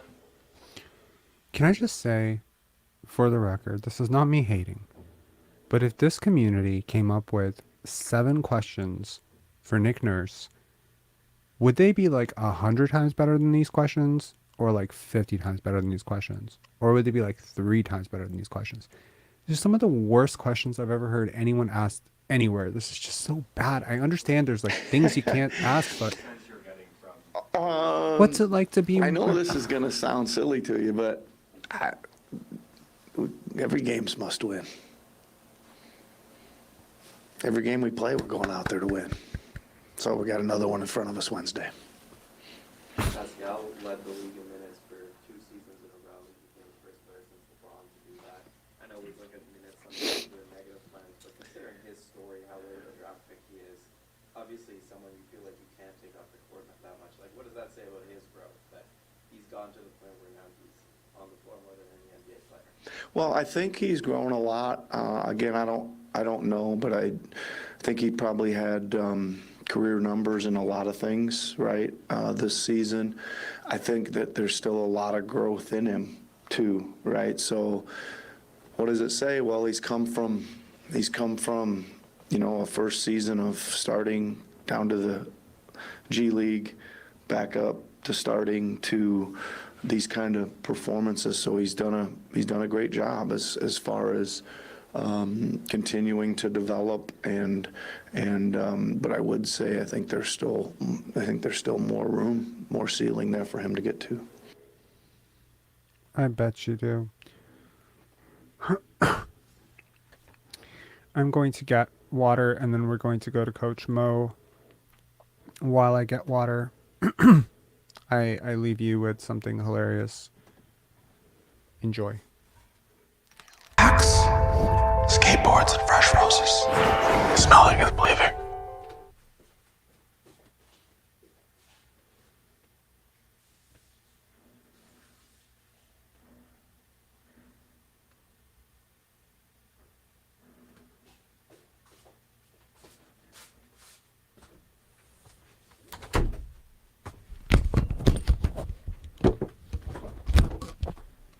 Did it not play out? It feels like that ad should have been longer.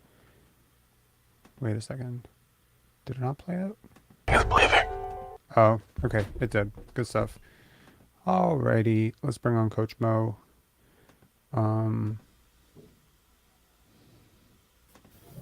Coach Mo, what's up? What's up? It's just, Easter Monday.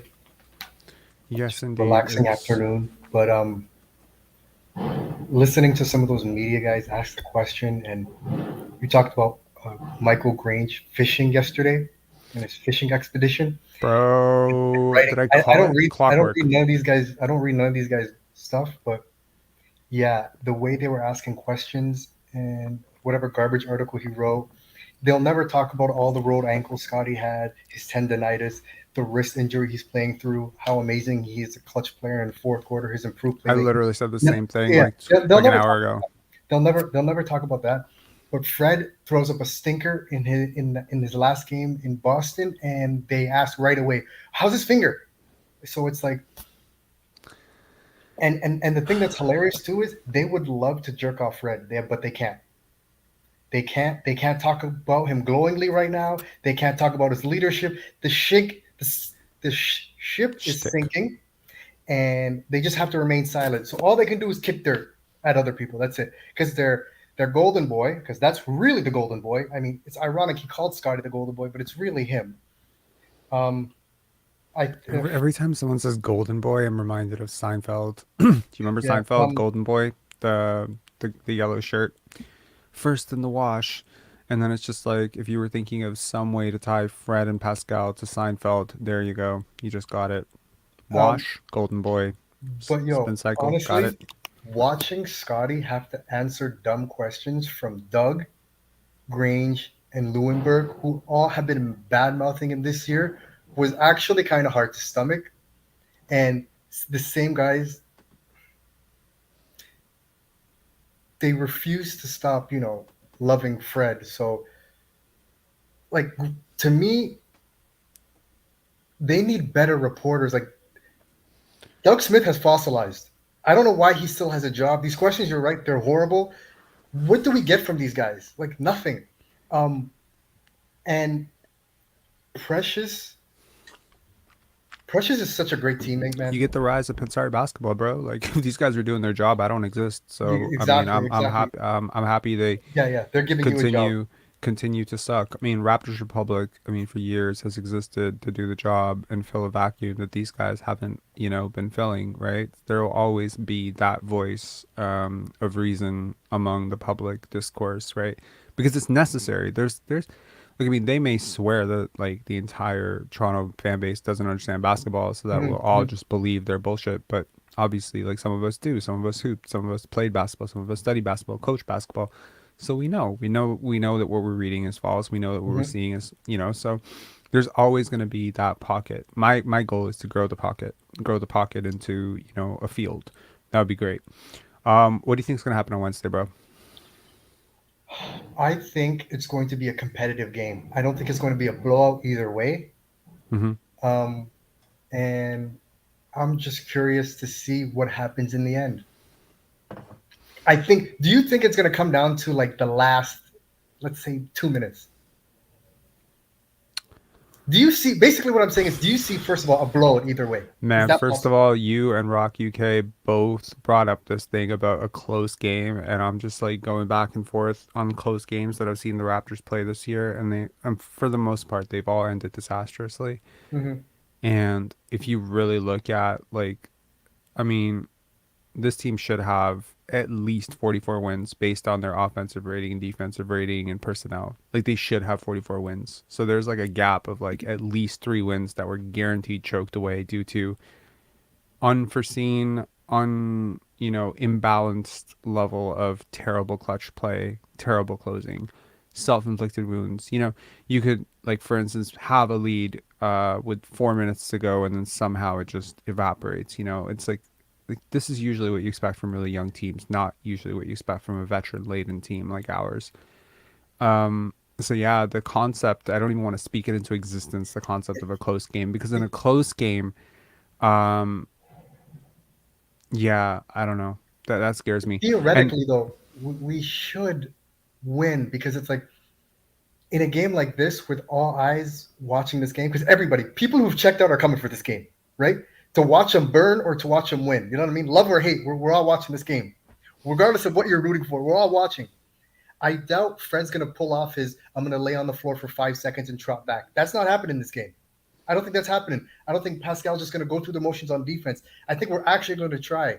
And the Bulls actually have guys who can't play defense. Regardless of whether they want to try or not, they just can't. They just suck.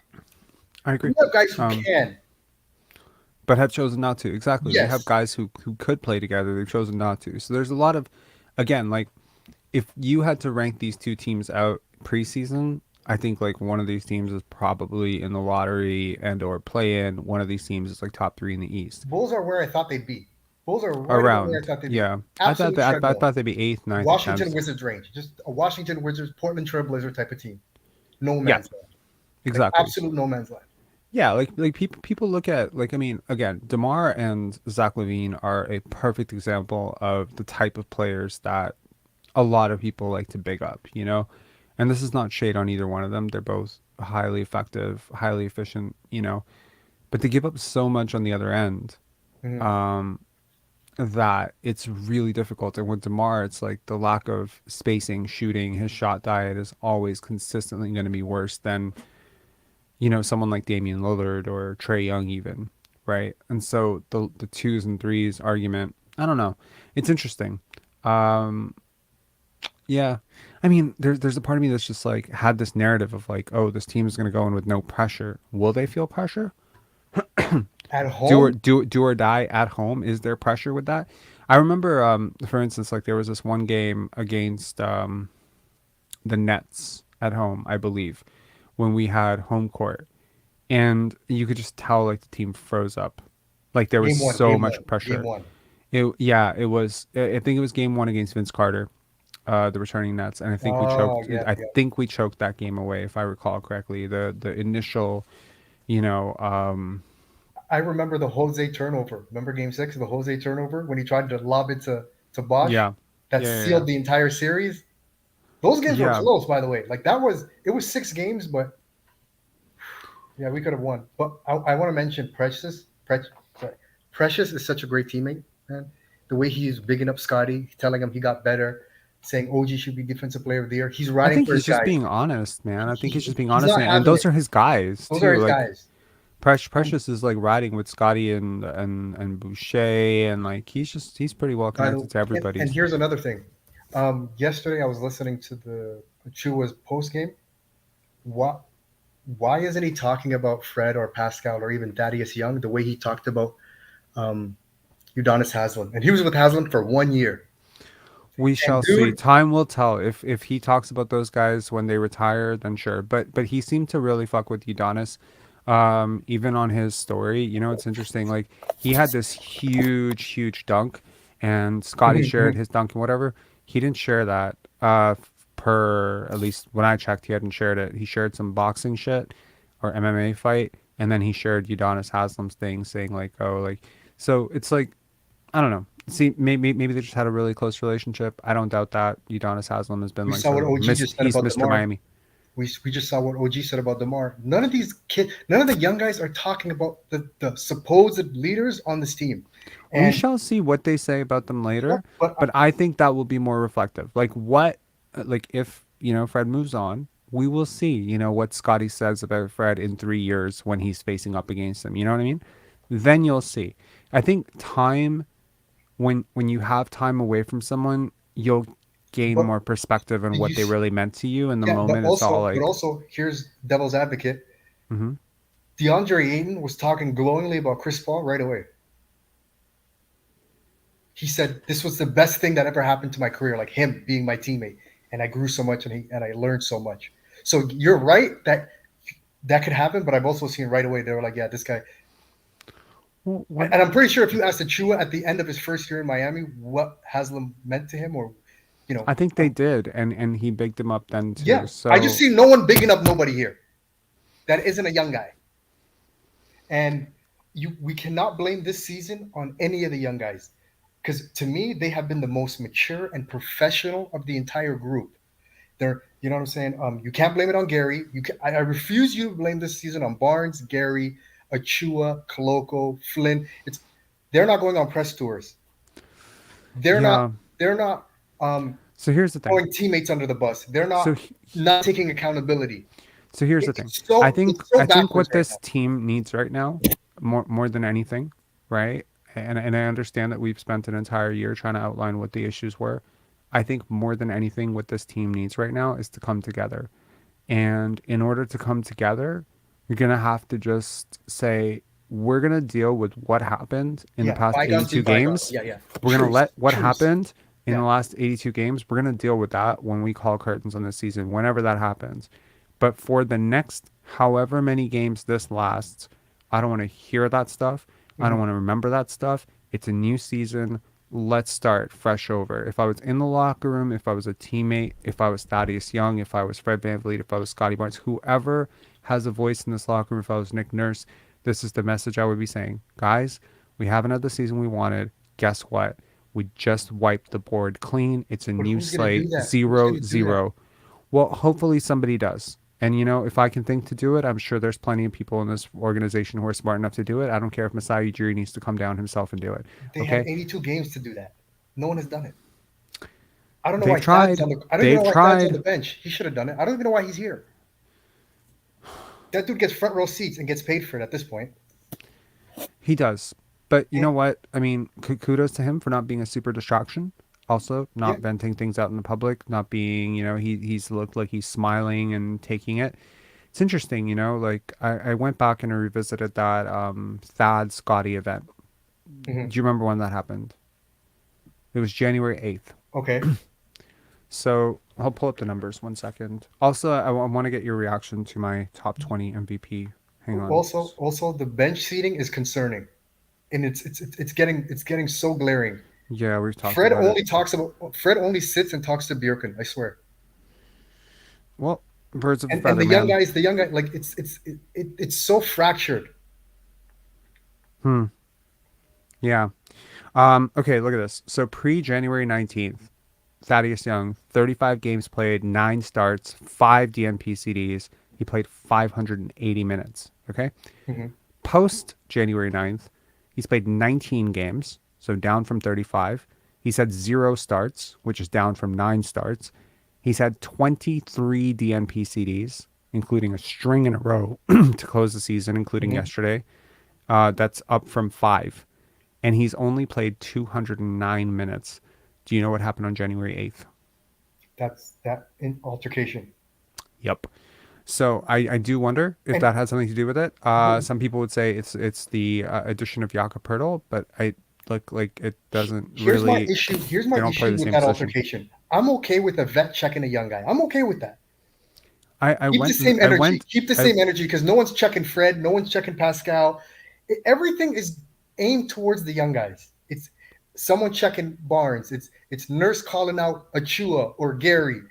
You know what I'm saying? It's just so Yeah, weird. The inconsistent minutes of the 3 quasi backup point guards that no one. You know what I mean? It's just yeah. So here's the thing: like those guys are not going to get minutes. The rotation's going to be shrunken down. There's 3 guys coming off the bench on Wednesday. It's going to be Precious. It's going to be Precious, Boucher, and Gary. That's it. There's what only about 8 Barton? guys playing. What about his boy Barton? Nope, Is he gonna make an appearance? I don't think so. So you're gonna see a tight 8-man rotation. Barton is very compromised defensively. I don't see why he would ever play But him. Nurse But loved if that he he, made the shot yesterday. Nurse loved it. He said it. I mean, if he plays, it'll be because Gary, Precious, or Boucher completely suck, and he'll be his 9th guy, which I don't agree with, but whatever. Yeah, he's gonna go in there and So, completely suck too. so Flynn is not playing tomorrow. Sorry, I keep saying tomorrow. It's like I expect it to be tomorrow. I want it to be tomorrow, just so I can get it over with, but it's not. It's on Wednesday. I don't think Flynn's playing. So it's going to be that tight 8-man rotation, in my opinion. It doesn't really matter. The backup point guards are not going to play. Scottie's going to play backup point. Or Siakam's going to play backup point. It's going to be a tight rotation. You're going to see Fred play 40, 42 minutes. You're going to see Siakam play 42 minutes. You're going to see Scottie play 40 minutes. If one of these guys gets in foul trouble, maybe you'll see some Barton minutes, right? But at the end of the day, like, I just want to see this team play together to close out the season, okay? That's all I want. I just want this team to come together for one freaking game. If you want to go and lose after that, be my guest. But win this game coming tomorrow. I understand the lottery implications, whatever. It's one spot, okay? But I agree with you about the truce, like the figurative ceasefire and whatever beef's going on for the time being, and then unfollow each other or whatever divides are there. You just stop Yeah. it for the time being. But the weird thing is, I honestly think the broadcast crew, the media, the coaching staff, they're not helping this divide, right? Like the way the broadcast crew calls the games and talks I about don't certain think players. Scotty cares about how they call the game. I think Yeah, the divide exists in the locker room. The divide exists on the court. I'm just saying, for me, from what I've seen, if Mhm. you're a young guy on this team like Scotty, it's an uphill battle against the team leaders, against the coaching staff, against the media, against the broadcast crew. It's like all forces are seemingly working against you, Sure. And, which next is year so when weird. Masai Ujiri makes it very obvious which direction he's decided to go in, with all hopes being that he decides to go in the direction that I think he's going to go in, which is to clear house for Scotty, then they can change their tune. The problem is I don't think Scotty really fucks with the media, to be honest. Like, I've never seen him, give them a great quote or a great interview. Real I authentic mean, people don't.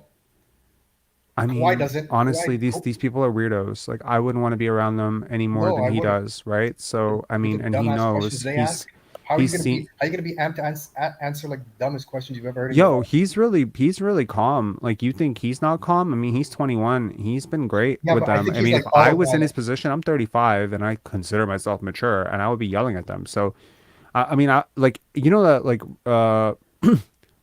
Kevin Durant, spazzing out on the media, being like, "Come on, bro, ask a better question." Am I supposed to, that would be me every day. Okay. Mhm. So, okay, here's my top 20 MVP. We'll close it out on this and get your reaction to this, and let me know in the chat, guys, if you think I'm completely out of my mind. Okay, you want me to start at 20 or you want me to start at 1? Start from 20. Okay, 20, Pascal Siakam. Okay. 19, Jalen Brunson. 18, Mikal Bridges. 17, LeBron James. 16, Tyrese Halliburton. 15, Damian Lillard. 14, Julius Randle. 13, Kevin Durant, although he hasn't played as many games as the other guys. 12, Anthony Davis. 11, James Harden.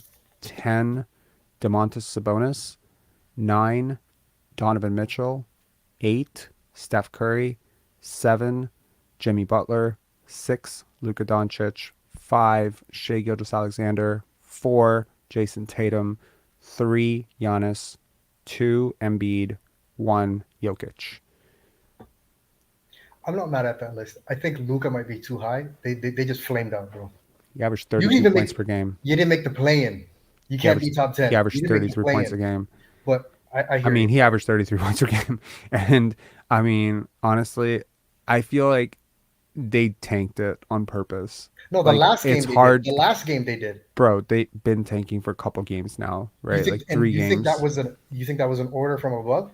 Yep, I do. They now have a 3% chance at Victor Wembanyama. Okay, were they tanking when they lost back-to-back games to Charlotte?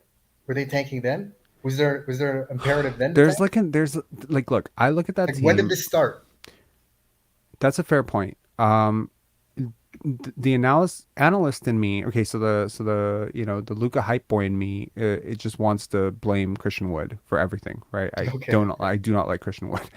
But the analyst in me is going to blame Christian Wood in a more analytical way by telling you that this is the team with the least playmaking in the front court of any team in the league, and is also one of the worst defensive teams in the league. And their 2 stars don't play a great deal of defense either, which is to say that, I mean, honestly, at some point it's really difficult to take your front office and your coaching staff seriously when they keep giving away really good players and replacing them with not so good players. And I'm not saying that Kyrie Irving is not a great player, and he's not the reason that they are where they are right now, for sure. He's been great. The issue is, you can't lose. You can't keep losing 2 for 1. You know what I mean? Like, you've replaced Jalen Brunson with Christian Wood because you figured 20 points is 20 points, but one of those 20 points is way different than the other. You've replaced Spencer Dinwiddie and Dorian Finney-Smith, arguably one of the best defenders in the NBA, Dorian Finney-Smith, 2, really good shooters. And you've replaced them with Kyrie Irving. And it's like, there's sort of diminishing returns when you have 2 guys like Luka and Kyrie together, because they kind of take turns. And I'm not really sure how one of them is helping the other. And I think part of it also has to be on Luka for being so ball dominant. There hasn't been like a great deal of success pairing anyone with him. He can no longer be a Porzingis. He's bad defensively, but there are a lot of stars who are bad defensively. Yeah, but in his Dame situation, Lillard is he not has to be great. a little bit better. He has to be a little bit better. I wonder if getting him off the ball a little bit more would help, because running isolation through him all the time, even though it's very pretty to watch and he's very good at it and he's a great playmaker, kind of like what Jokic does, ironically, less on ball, time on ball, but still be able to get off the ball a little bit more yeah. easily. But I mean, look, man, in terms of Mike Karamba, a YouTuber, created a video, about Nikola Jokic, Luka Doncic, and his stats, in terms of, just raw, points, rebounds, assists through 4 years now, 5 years, whatever he's been in the league. At this stage in his career, he's ahead of just about every player in NBA history. It's historical. At 23, 24, there's no one who's been this accomplished. I mean, we're talking nationally, internationally, in the NBA, all of it. So you're watching one of the greatest players of all time, miss the play-in. It's very weird to watch. And the immediate thought is maybe he's not one of the greatest players of all time. He's not on that trajectory. And I simply disagree. He's overburdened. I wonder how much of that is them. I wonder how much of that is him. I mean, he wants to play that way. Does he not want to play You that can't way? coast playing the way he plays. Look, at some point, Luka and Scottie is a great, thought experiment in terms of what you want from a star, right? And I'm not comparing the two players. I understand. I had this conversation with Brian once, and I was just like, I understand that Luka is way, way, way, way ahead of Scottie in terms of skill development and stuff.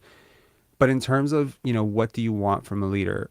I would prefer two-way impact from a leader. I will prefer, a person who's willing to sacrifice for the betterment of their team. I would also prefer someone who's willing to move over to second option if ever that team decided to get, a better first option, right? You got a guy like Magic, and he's willing to dump the ball into Kareem. He's willing to go through Kareem. You get a guy like Steph Curry. He's willing to go through, Kevin Durant. Not every, superstar is going to be built the way Kobe was or Michael was, where, okay, well, it's going to be my team, and if it's not my team, I'm going to fight anyone who tries to make it their team. Not everyone has to be like that. No. Not everyone has to have that mentality.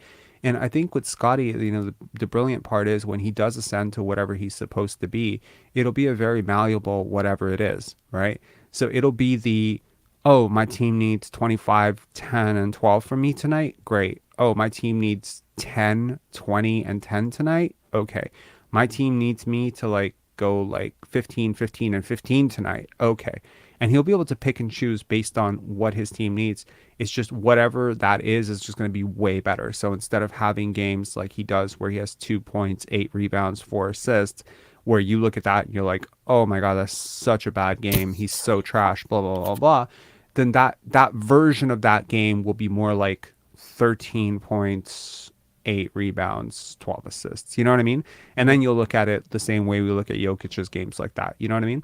So I think but the good thing is a player like Jokic could fit with a player like Durant.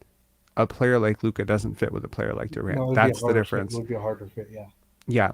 So anyway, Coach Mo, thanks a lot for calling in, man. I really appreciate it. I wasn't expecting to go 3 hours today. I thought it was gonna be like a pretty short live, but the minute I added the call-in link, I was Randomly, like, oh, it would be nice when Barnes has like a big first quarter and you're like, oh man, could this be like a 40 point triple double? That's happened sometimes. Or there was a game where OG was like on fire early and you're like, could this be a 40 piece?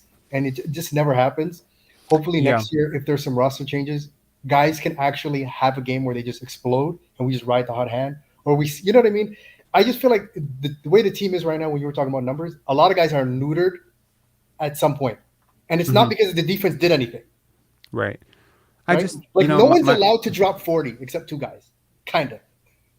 Yeah, I know what you mean. And I mean, and there's like an overemphasis, like when a guy is close to getting a double-double or a triple-double and it's Fred or Pascal, like you'll often see Nurse really extend their fourth really minute.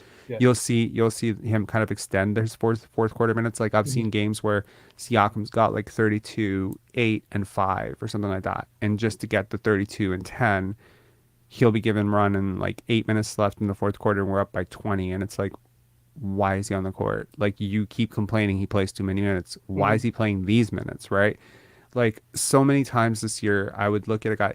Look, there's so much money on the line here, man. I keep looking at the economics of what's at stake, and what's at stake is so enormous. It's so huge. Pascal Siakam was talking with Draymond Green about owning a team in the new league in Africa, right? Draymond Green says, well, you're a way better player than I ever was. Hopefully you'll make a few 100 million more in your career. And you just see Pascal Siakam go like, hopefully, like the motivation is crazy. I mean, if I were to dangle, and I mean, like, look, you and I probably can't imagine what the difference, like, let me ask you a question. If I told you, okay, you're a coach, right? You're a youth coach. Let's just say you have a player. Now, what grades do you coach? You coach a grade 6, grade 8? 6, 7, 8.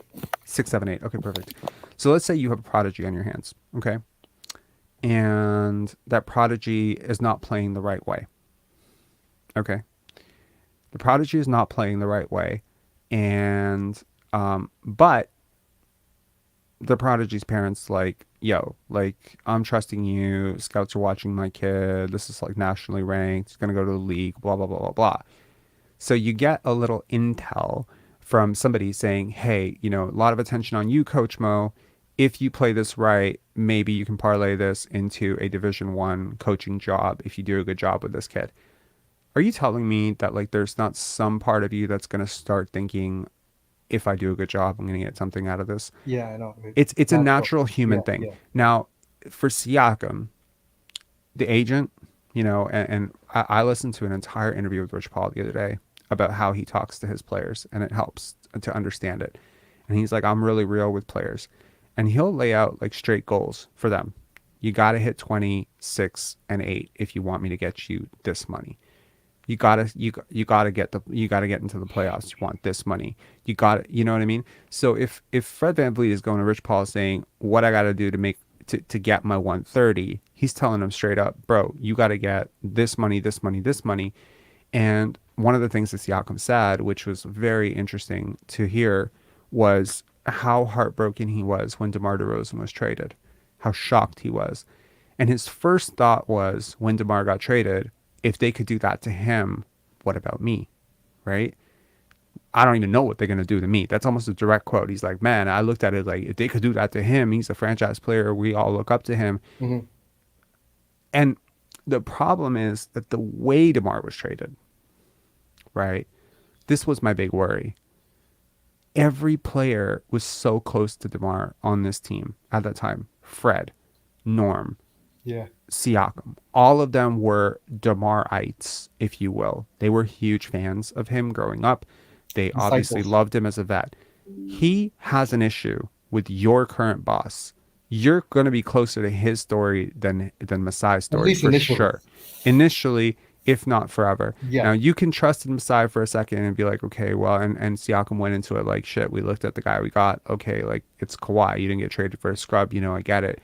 But they probably looking at this like from the position of, this is an organization that could trade you. And maybe that's just like a wake-up call that every NBA player has to go through, where they just sort of realize this is a business. So if it's going to be a business, and I mean, Draymond brought up a really good point. He said, yo, I've won 4 championships with the Warriors. I don't see any of the money that they're going to get when they sell this team. But I've had a huge hand in building up the value of this franchise with all these championships and the style of basketball that does not work without a Draymond Green, right? So when Draymond Green demands a max contract, right, and we as fans are looking at him like, you don't fucking deserve a max contract. You're nowhere near a max player. You're greedy. You're selfish, right? He's looking at it from the perspective of, look how much money I'm making the organization, right? Now, Siakam and Fred are not Draymond. They haven't won 4 championships, blah, blah, blah, blah. But they could also look at the championship being such a significant boost. They can see themselves as, hey, Kawhi's not benefiting from the championship money because he's not here. We're the only people left to benefit from that money. That championship boosted the value of MLSC's pocketbooks so much, right? Mm-hmm. You don't think that they're aware of this. They are so aware of this. You don't think they know how much tickets cost now versus how much tickets costed before? I'm not taking their side. I'm just saying, let's just say for a second that you and I are related to Pascal Siakam for a minute. We probably take his side on this, right? We probably say, yo, get paid, bro. Get paid. If you want, and do we blame the NBA for this ridiculous thing about, oh, well, if you make all NBA, and, we clearly prioritize numbers when it comes to all NBA. And if all NBA is going to be prioritized with money, then you're going to see some guys put up some godly, crazy, offensive stats in order to satisfy the criteria to meet the voters' requirement for all NBA. Now, once those requirements are settled, Kawhi was never worried about what his next contract was going to look like. He could have fucking mailed it in for the Raptors and still got a max contract. There was no concern on his end. So he didn't have to come out and gun for a contract. But you got to look at guys like Fred and Pascal and say, there's a big variance between the contract they could get if they play worse and the contract they could get if they play better. And that's one thing that Fred VanVleet said early in the season. He said, and sometimes he kind of tells himself, he said, he always tells when we were playing, they asked me to play off the ball and my numbers weren't great, off the ball. I was struggling to fit into the offense and we're not winning. Well, this doesn't work with me. And that was the thing. See, he looked at the writing on the wall and said, we're going to be about 45 to 40 win team, whether I hijack the offense or I don't. Mm-hmm. We're not going to be a 60 win team. And I get to be like, okay, you know, I sacrificed for a 60 win team. I didn't get that. And if we can all say, you know, that part of this is on Scottie. That if he takes the necessary step, Mm-hmm. then all of this works. Mm-hmm. Because if he does not shoot like terribly, he doesn't have the disaster November that he had, I believe it was November or December, that month where Fred VanVleet sort of took the reins of the offense and said, "Nuh-uh, this kid is not screwing up my contract year. He's not showing up." That Atlanta game comes to mind where Fred gives him the layup point blank, he misses. And I think these are just breaks in trust where if you don't like the guy already, like if you already have tension with him a little bit, then his growing pains potentially costing you $30 million is going to piss you off even more. So I'm trying to understand Fred and Pascal's perspective on this and not just paint them as one-dimensional bad guys. Yeah. And I'm also trying to understand Scottie's position into this to not paint him with this angel halo. And I think both things can be true, as has become a bit of a motto and running thing with this channel is both things can be true. I agree. That, you know, Fred could look at this and say, look, there's one of three ways this is gonna go. Either I'm gonna average 14 points per game off the ball on a 60-win team, with great efficiency, efficiency, with mid to fair efficiency, but at least I'm going to be a starter on this team. Not all brick team. Right. Or I'm going to put up really good numbers on a really mid team and make all brick team. And make all brick team. Right. And I'm sure he wasn't gunning for all brick team, and I'm sure he wasn't gunning to shoot 39, 38%. But that was the thing, right? And you know, that conversation of, you know, if Fred could look at it as if they would trade DeMar, they could also shaft me. And at that point we would say, well, it's a business, right? And when DeMar got traded, most of us said, well, it's a business, right? But if DeMar had demanded out, we would call him what? We would call him selfish. We would call him a quitter. There is a double standard with how we treat the business side. And I think that that's because billionaire owners and billion-dollar media companies are built to make athletes look like the bad guys in all situations. Kevin Durant wants out of Brooklyn. Do we look at Joe Tsai for building one of the most toxic workplace environments? No. We look at Kyrie and KD being quitters. Vince Carter demands out. Do we look at Richard Petty and what was the teacher's pension plan, MLSE, whatever, all of their atrocious dealings at the time, their Bush League moves, their terrible hiring of Rob Babcock, their terrible draft record, the failure to, surround this aspiring superstar with anything. No, we look at his injuries, which were legitimate. We look at his, we see Rob Babcock spreading a rumor about how he, gave a play over to the Seattle Sonics at the time, and how, he didn't want to dunk. And we put together part and parcel, we wrap it together with a bow, and we say the player was bad. LeBron James leaves Cleveland. What does the owner do? He pens his fucking Comic Sans thing. He quit on us. We'll win a championship before him. And then ironically, LeBron comes back and delivers, a championship to him. So over and over again, we have seen classless organization after classless organization throw players who have demanded trades or left in free agency under the bus. What I really appreciate about Masai Ujiri is he didn't do that with Kawhi, and hopefully nobody does, and they kind of respected his wishes and they handled it with class. And when DeMar came at, Masai, he didn't, say, well, it's his fault. He couldn't get the job done. He didn't play defense. He choked after year after year after year in the playoffs. He didn't do that to him. So I think that is an immediate step in the right direction. And hopefully that, Fred and Pascal can understand that time and time again, Masai has done his best to take care of the players, but yes, I can imagine that seeing DeMar traded made them realize everyone is potentially on the block. On the other right? side, though, Masai gave them the 14 playoffs, the 15 playoffs, the 16 playoffs, the 17 playoffs, the 18 playoffs. How many chances do you need? When does he have to do his job, right?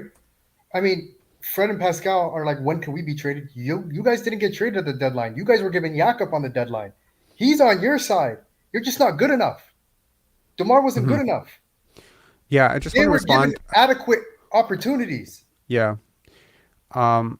No, I get it, Right? and if anything, you can consider Masai like the ultimate team friendly He's guy the because nice he guy. did he He's a did nice give guy. the He's he not. did like look, we were long gone on Casey in like 2017. Most of us were out on DeMar being a playoff closer in 2016, and yet he kept going back to it, back to it, back to it, and even now, this need to be seen as a good guy, giving them the Jakob thing.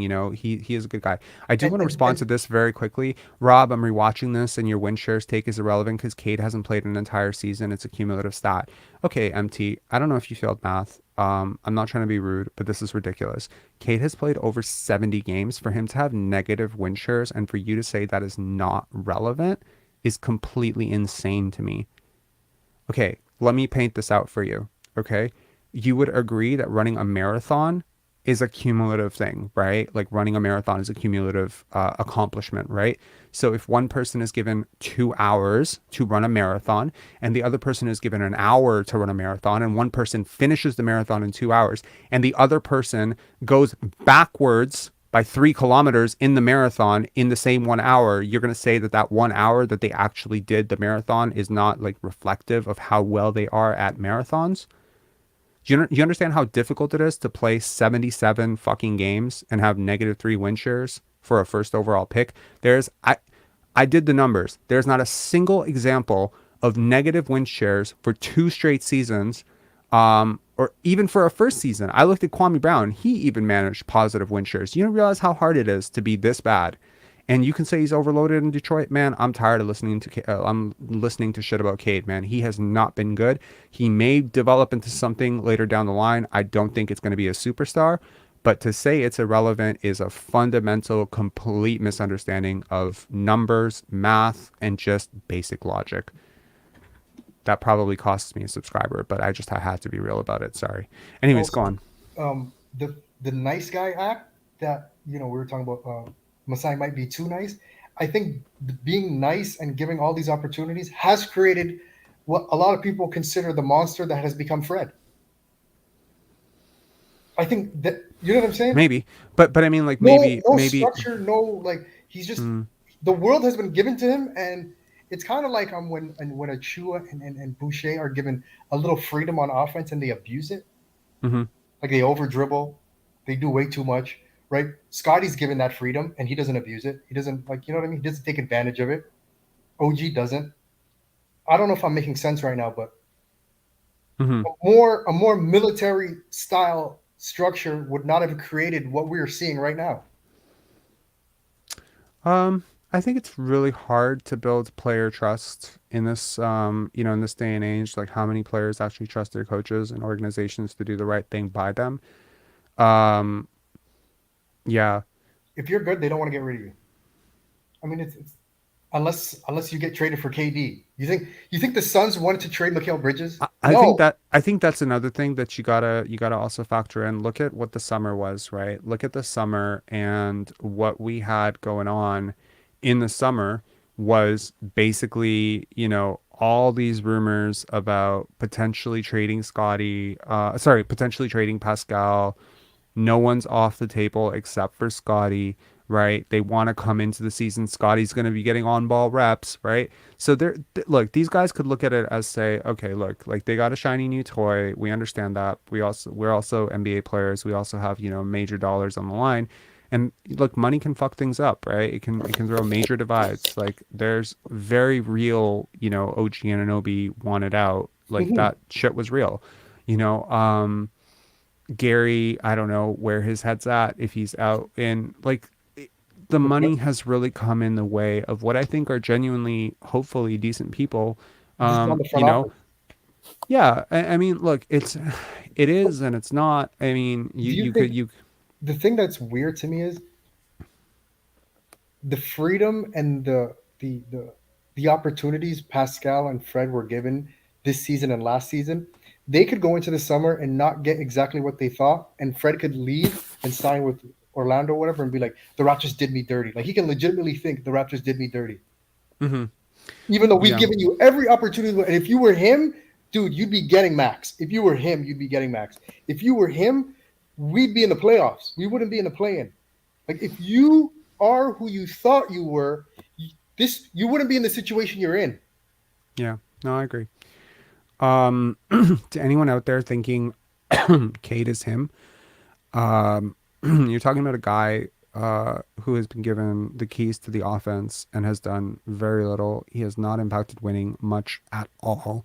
The only thing he does better than Scottie, other than look better at offense than Scottie, is, Free I throw. mean, in all honesty, like very little. He gets to the line better. He's got a bigger bag, all that shit, right? But I mean, I don't care he about he bag. turns the ball over so much more. He's worse as a passer. He's worse as a defender. What the fuck do you want? Bro, that bag is so overrated. That bag It, is it so looks overrated. smooth. It looks smooth, but Give me honest. like Give me honest. People keep talking about Melo's bag. LeBron scores more and more efficiently. I don't care that's about bag. exactly it. Like I don't care some about bag. players, like Get look, it done. we've all been to the playground, and then there's this guy who's just really really smooth. His shot is smooth. He's wearing the fucking Jordans. He just looks like a hooper. Got a shooting sleeve.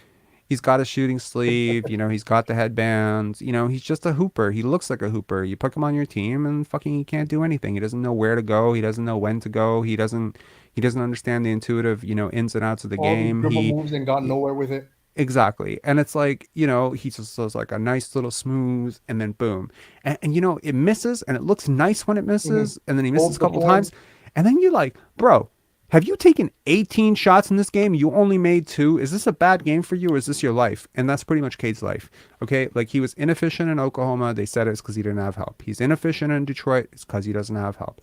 Bro, at some point you're going to have to like value the historical precedence of this. There has never been a first overall pick ever with with negative win shares. You know how many of them have gone to shit teams? That's literally what being a first overall pick is. So you need to ask yourself why this jumbo playmaker, creator, whatever, has not been able to impact winning at all in his first 2 seasons. And it's not because he's not physically developed. He's a very strong, physically developed player. The problem is he's not as advertised. He's probably closer to 6'5" than he is to 6'9", or 6'8", or whatever the fuck he was billed as. His defense is good. His playmaking is okay. It's very average. It's just, look, sometimes you can be okay. I want to just end this chat on talent versus skill.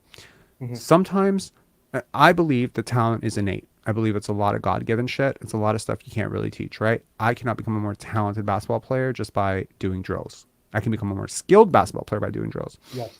A lot of players are way more skilled than their competition because they picked up basketball earlier. They did the right drills. They got the right coaching. LaMelo, Lonzo come to mind. I swear I'm not just picking on light skins. Like, I swear. Like, it's just those 2 guys come to mind because of the early reps that they had, the weightlifting, all that shit. That's all skill. That's all shit that you can actually work on. And most people don't pick that up until like grade 9. These guys were doing it in grade 4. So they're going to be ahead. And they're going to keep being ahead until it catches up. Now, LaMelo and Lonzo, like, their skill level and their talent level is really high. So, but the talent level is significantly higher than where it is with Cade, in my opinion. With Cade, like the ball skills, like once you start like figuring out like what he's doing, it's not really like he can do whatever the hell he wants. Yes, I remember him driving past OG and, Detroit winning the game or whatever. And it was like, ooh, you check just the highlights. It looks great. But I'm sorry, like, man, I've watched entire Cade games in college. I watched one, in fairness. I watched one entire Cade game in college. I watched 5, 6, 7, 8. He's not explosive. 10 at Montverde. He doesn't have the burst He's to not get explosive. past his dude. Like, he's shifty. And you might say, well, Paul Pierce was like that. Yeah, but Paul Pierce is like a much bigger player than Cade. I don't know if you can tell that. He's stronger, he's bigger. So will Cade eventually turn it? And Paul Pierce did it at a time when wings were smaller, as well. Like, people were less athletic back then. I don't think Paul Pierce has the exact same career if he came into the league today. So I'm just saying, like, look, I'm not denying that he's still a rotation player, that he's going to be a fine player, but he is way overloaded as a first option over there. Paul Pierce came in a way better shooter too. Way better. Yoni, like, fuck, man. Like, you're very critical. I'm assuming you're very critical of Scottie. Do you realize the gap between these 2 players has not even been close for 1 second? Like, like Scotty's literally better at everything except for like, I mean, he's barely better as a 3-point shooter. And I understand Cade's shot looks smoother to you, right? But at some point, it's like, does it go in or not, man? Like, I mean, shit. Like, I understand 77 games is not, writing off, but can we please ask that the best ability is also availability? Should it not worry you that he's been so injury prone? And let me tell you something, Yoni, and to everyone else who's, going on and on about Cade. You might not realize this, but Cade's been playing basketball for a very long time. He was very advanced. When I watched this kid at 16 years old at U16, I was legitimately shocked that he was 16. I was like, show me his birth records. There's no fucking way this kid is 16. He talked like a 20-year-old. He acted like a 20-year-old. He played like a 20-year-old. Now, I'm not saying he's not 20. He wasn't 16. He was 16, but he was so remarkably mature for 16 years old. His game was so mature. You almost have to ask yourself, when did this guy pick up basketball? And if he's been doing these like advanced drills to make him so physically advanced at this early age, no shit, he's going to be so injured, because these miles, they do add up. Look at what Lonzo's going through right now. Just look at it. I mean, his dad ran him into the ground, right? Those weights and shit. You got to pace yourself on this shit. I'm telling you, one sport athletes have disastrous, sports records. And once your body breaks down, it doesn't come back. Look at Derrick Rose, look at Vince Carter early, which trajectory line he was going in. And, thankfully he adjusted. You can solve it, but it requires work. I think you should be very concerned that Cade Cunningham has not played much over the last 2 years. And I think, shit, Jalen Green, Jalen Suggs haven't been much better, and they have played a lot. And Jalen Suggs has also been very injury prone. So look, Scotty's been nicked. He's been bruised. He's played through it. Kudos to him. Why don't you celebrate the guy who's actually led his team in minutes played for 2 straight years, rather than boosting the guy who just missed 70 games this year and calling it hypothetical, oh, he's going to be great, even though he hasn't recorded a single win share in his life. Scotty had 6 win shares last year alone. Cade has -3 win shares in 2 seasons. Come on, man. Anyway, anyways, Coach Mo, I'm done. I hate that I had to end such a positive chat on Cade chatter, but it's always bothered me how much people overrate this guy. Like, it's been fucking pissing me off since the draft. And, even now, like, I feel like... You know what's interesting? Dwayne Casey is leaving the coaching job there. He's going to the front office for whatever reason. Why that's happening, I don't know. The Houston Rockets have said they are done phase 1 of the rebuild, and I'm assuming Detroit is too. You can't be in the position they're in forever. You can't just keep bringing in top 5 picks in losing situations in perpetuity. You know what I mean? So it'll be interesting to see what they do. Maybe sign like some vets. I mean, Detroit tried with Bogdanovich, but Houston has said nope. All young guys. So it'll be interesting to see what those 2 teams specifically do. OKC is finally done tanking. They just have too much talent to tank. The talent's just too good, and they picked right too often, right? Yeah. So we'll see. We will see. I fully expect Nick Nurse to be Houston's next coach, but we will see if that happens. I don't know. This should be a very interesting week, but I'm looking forward to it. Hopefully, hoping for a Raptors win. I realize half the fan base is probably split on that, but I'm here for it. I want Scotty to play well. I want OG to play well. I want this team to come together, and you get a big win. Who knows? I tell you, winning solves everything. It would be a great Friday night to watch the Raptors in Atlanta. I mean, who would want to, I mean, that's another game. That's another, Yeah. That's another live. Yeah. It's another live. It's another me crying out like, what the fuck? Why did Fred shoot like 2 for 18? Anyway, man, have a good one. I'm gonna Positive Rob is weird. Positive Rob was weird. A lot of people came for your dark side. A lot of people joined this channel to see you, in your black Air Force Ones. That mood. So positive Rob. We're getting used to positive Rob. I've been smiling for the last 8 days, and I can't tell you why. Maybe it's because this train wreck of a season is almost over. Maybe it's because I'm listening to better music. Maybe it's because I don't know. I have no idea. I've just been happier the last 7 days, maybe 8 days. But yeah, like I mean, it's coloring my perspective a little bit, you know? Like I mean, and also like helping me understand and, you know, be more empathetic to, you know, maybe people that I don't agree with. Um, like, you know, like people like Michael Grange. Like I don't like his questions, but maybe this is not really his passion. It's something he just fell into. He's not the first person in the world to do a job that he doesn't have a great deal of passion about. That's 95 fucking percent of the world, if not more. Do It's other just, teams have you the know what I same mean? But it's like reporters? his job is public, you know, his Yeah, but articles are public. do other teams have the same reporters for the past 20 years? Is that normal? We haven't. There have been some new ones added, you know, Bloomberg is like new. this year we've had, I mean, Josh Lewenberg is relatively new. Samson is relatively new. Oren is relatively new. Aaron Rose is relatively new. The dinosaurs have been here for a while though, right? Grange, Yes. Smith, have been here, but Blake is relatively new, I think in the last 8 years. So, I mean, Will Liu is relatively new. I mean, he's just 30 years old. So, I mean, like you have a lot of quote unquote new blood. A lot of it is coming from the Raptors Republic sphere or the Mhm. pipeline, which is probably a good thing. And, you know, there's a lot of respect for these OGs who've kind of done it. And they have It's funny seniority. when Obviously, like most of these organizations, Sportsnet, Fan 590, whatever, like all these organizations kind of work on a, you've been here for 25 years. We respect you more than the guy who's been here for two years. And yeah. personally, I don't vibe that way, but I understand why they would.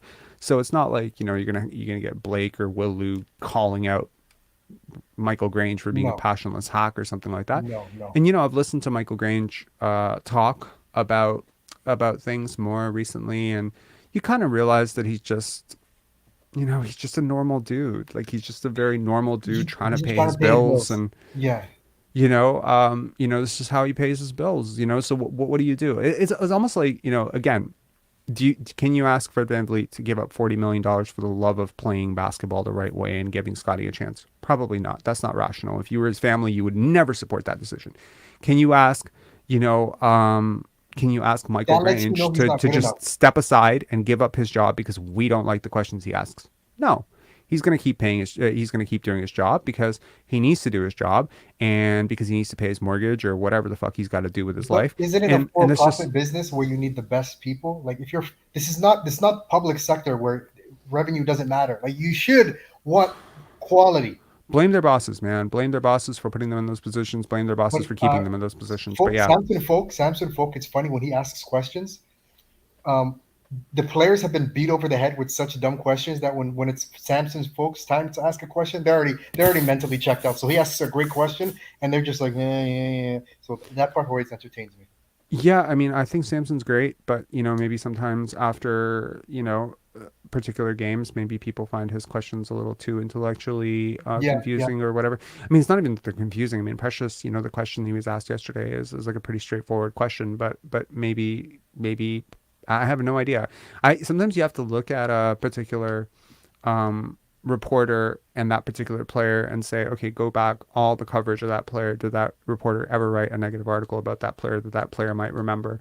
You know, and sometimes it's just a personal thing. Like they just don't fuck with you. You know, like you and honestly, I'm very empathetic to Samson because in that same position, I have asked a really like convoluted question before and been shut down. So I empathize completely Hmm. with what he went through yesterday, which is kind of funny, with Precious Achua. Like, yeah, I've been in that exact position before where I started asking somebody a question like that, and they were not having it. Like they thought that I was going one way, and I wasn't going there.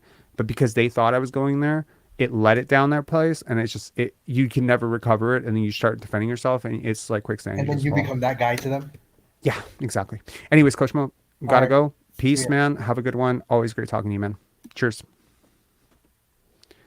All right, and to everyone who sat with us for another 3 hours and for 40 minutes. Wow, this is a crazy long chat. We're not expecting to go this long, but hopefully, spread some good vibes.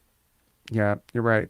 Positive Rob is a really weird enigma and probably, confusing to people, but um, look, at this point, we've had the season that we've had. I would just like to go out on a good note.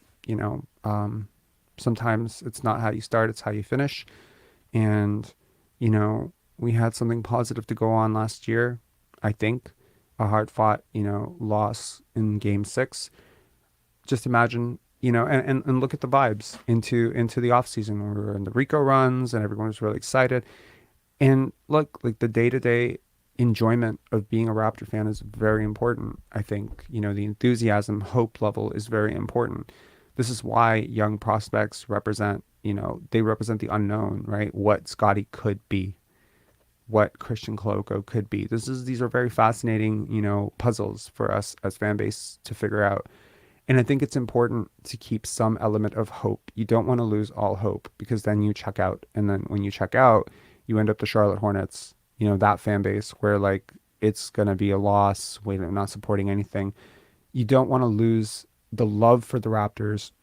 You do, however, don't want to support something unendingly or endlessly that is not being done the right way. So you do want to make it known that we do love this team.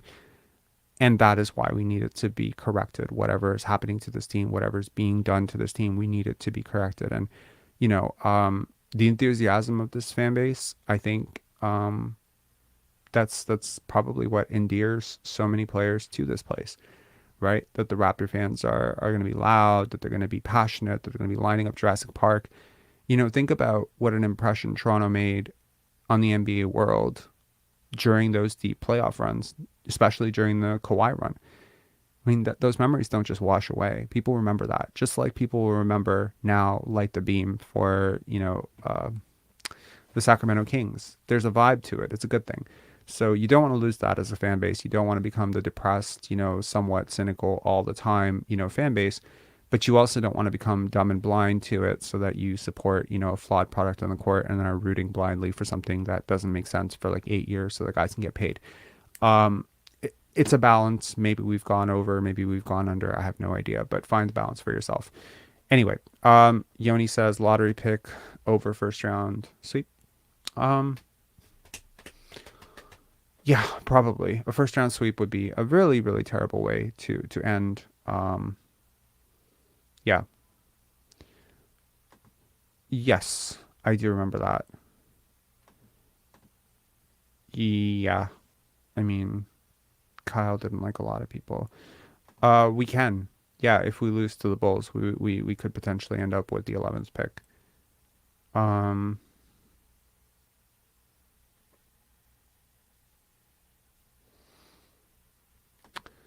I mean, Raptors Nation, this is just not true. One play does not make 48 minutes straight. Please don't be like ridiculous. All right.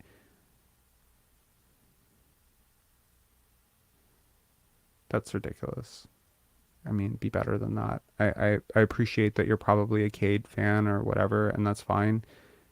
But it was like maybe 1 or 2 possessions that OG got beat. And look, the Raptors scheme is not, like, are you suggesting? There's such a disconnect between our scheme and what you think you're watching on television. There's so many times where the scheme is actually to allow a drive, and you think because the defender got past the guy, and because the other guy didn't rotate, it just looks like OG gave a blow by. Very often, it's not the case. We're constantly trying to put teams in rotation. That's literally our entire scheme. So, maybe in the off season we can talk about how the Raptors need to perfect their scheme or whatever, but in theory it works great. Cool. Okay. Perfect. We've come to I like resolutions, man. I like ending on a good note. I can see my point. Great. Okay. Have a great one, guys. Hit subscribe if you haven't already. And final sort of plug. Not that I think he even needs the help at this point. I mean, he's doing great. But if you have not checked out GOAT, check out Goateology. Great YouTube channel, great content creator. He's one of you. He's a content creator from this space, and his channel is exploding, man. Like that Scottie video, I keep presenting this graphic of 8,000 views from like 7 days ago. It's at 26,000 views. Maybe that, I mean, I'm so happy because this is like, I mean, first of all, it's a great way for people to understand a little bit more about why Scottie is the way he is, but also it's like, it's free promo for Scottie, man. Like, I mean, You know, and you know, it's also supporting a really good editor and a really good content creator. So, anyways, if you haven't hit subscribe over there, definitely go check that out. Anyways, I don't think I'm gonna do a live tomorrow, so I think I will see you guys on Wednesday, possibly for a pregame. We could potentially do a watch party. I don't know. I'll consider it, but I feel like I might get like really angry during this game, and I don't know if I want to stream that out for the entire world to see. So I may want to do a watch party for the play-in. I have a feeling a lot of other people are going to do watch parties. I may want to do it. I'm not really sure. Let me know what you think. Maybe in the comments below. Once this video goes live, let me know if you want a watch party or not. That'll also help the algorithm, so you can help out this channel. All right, cheers, guys.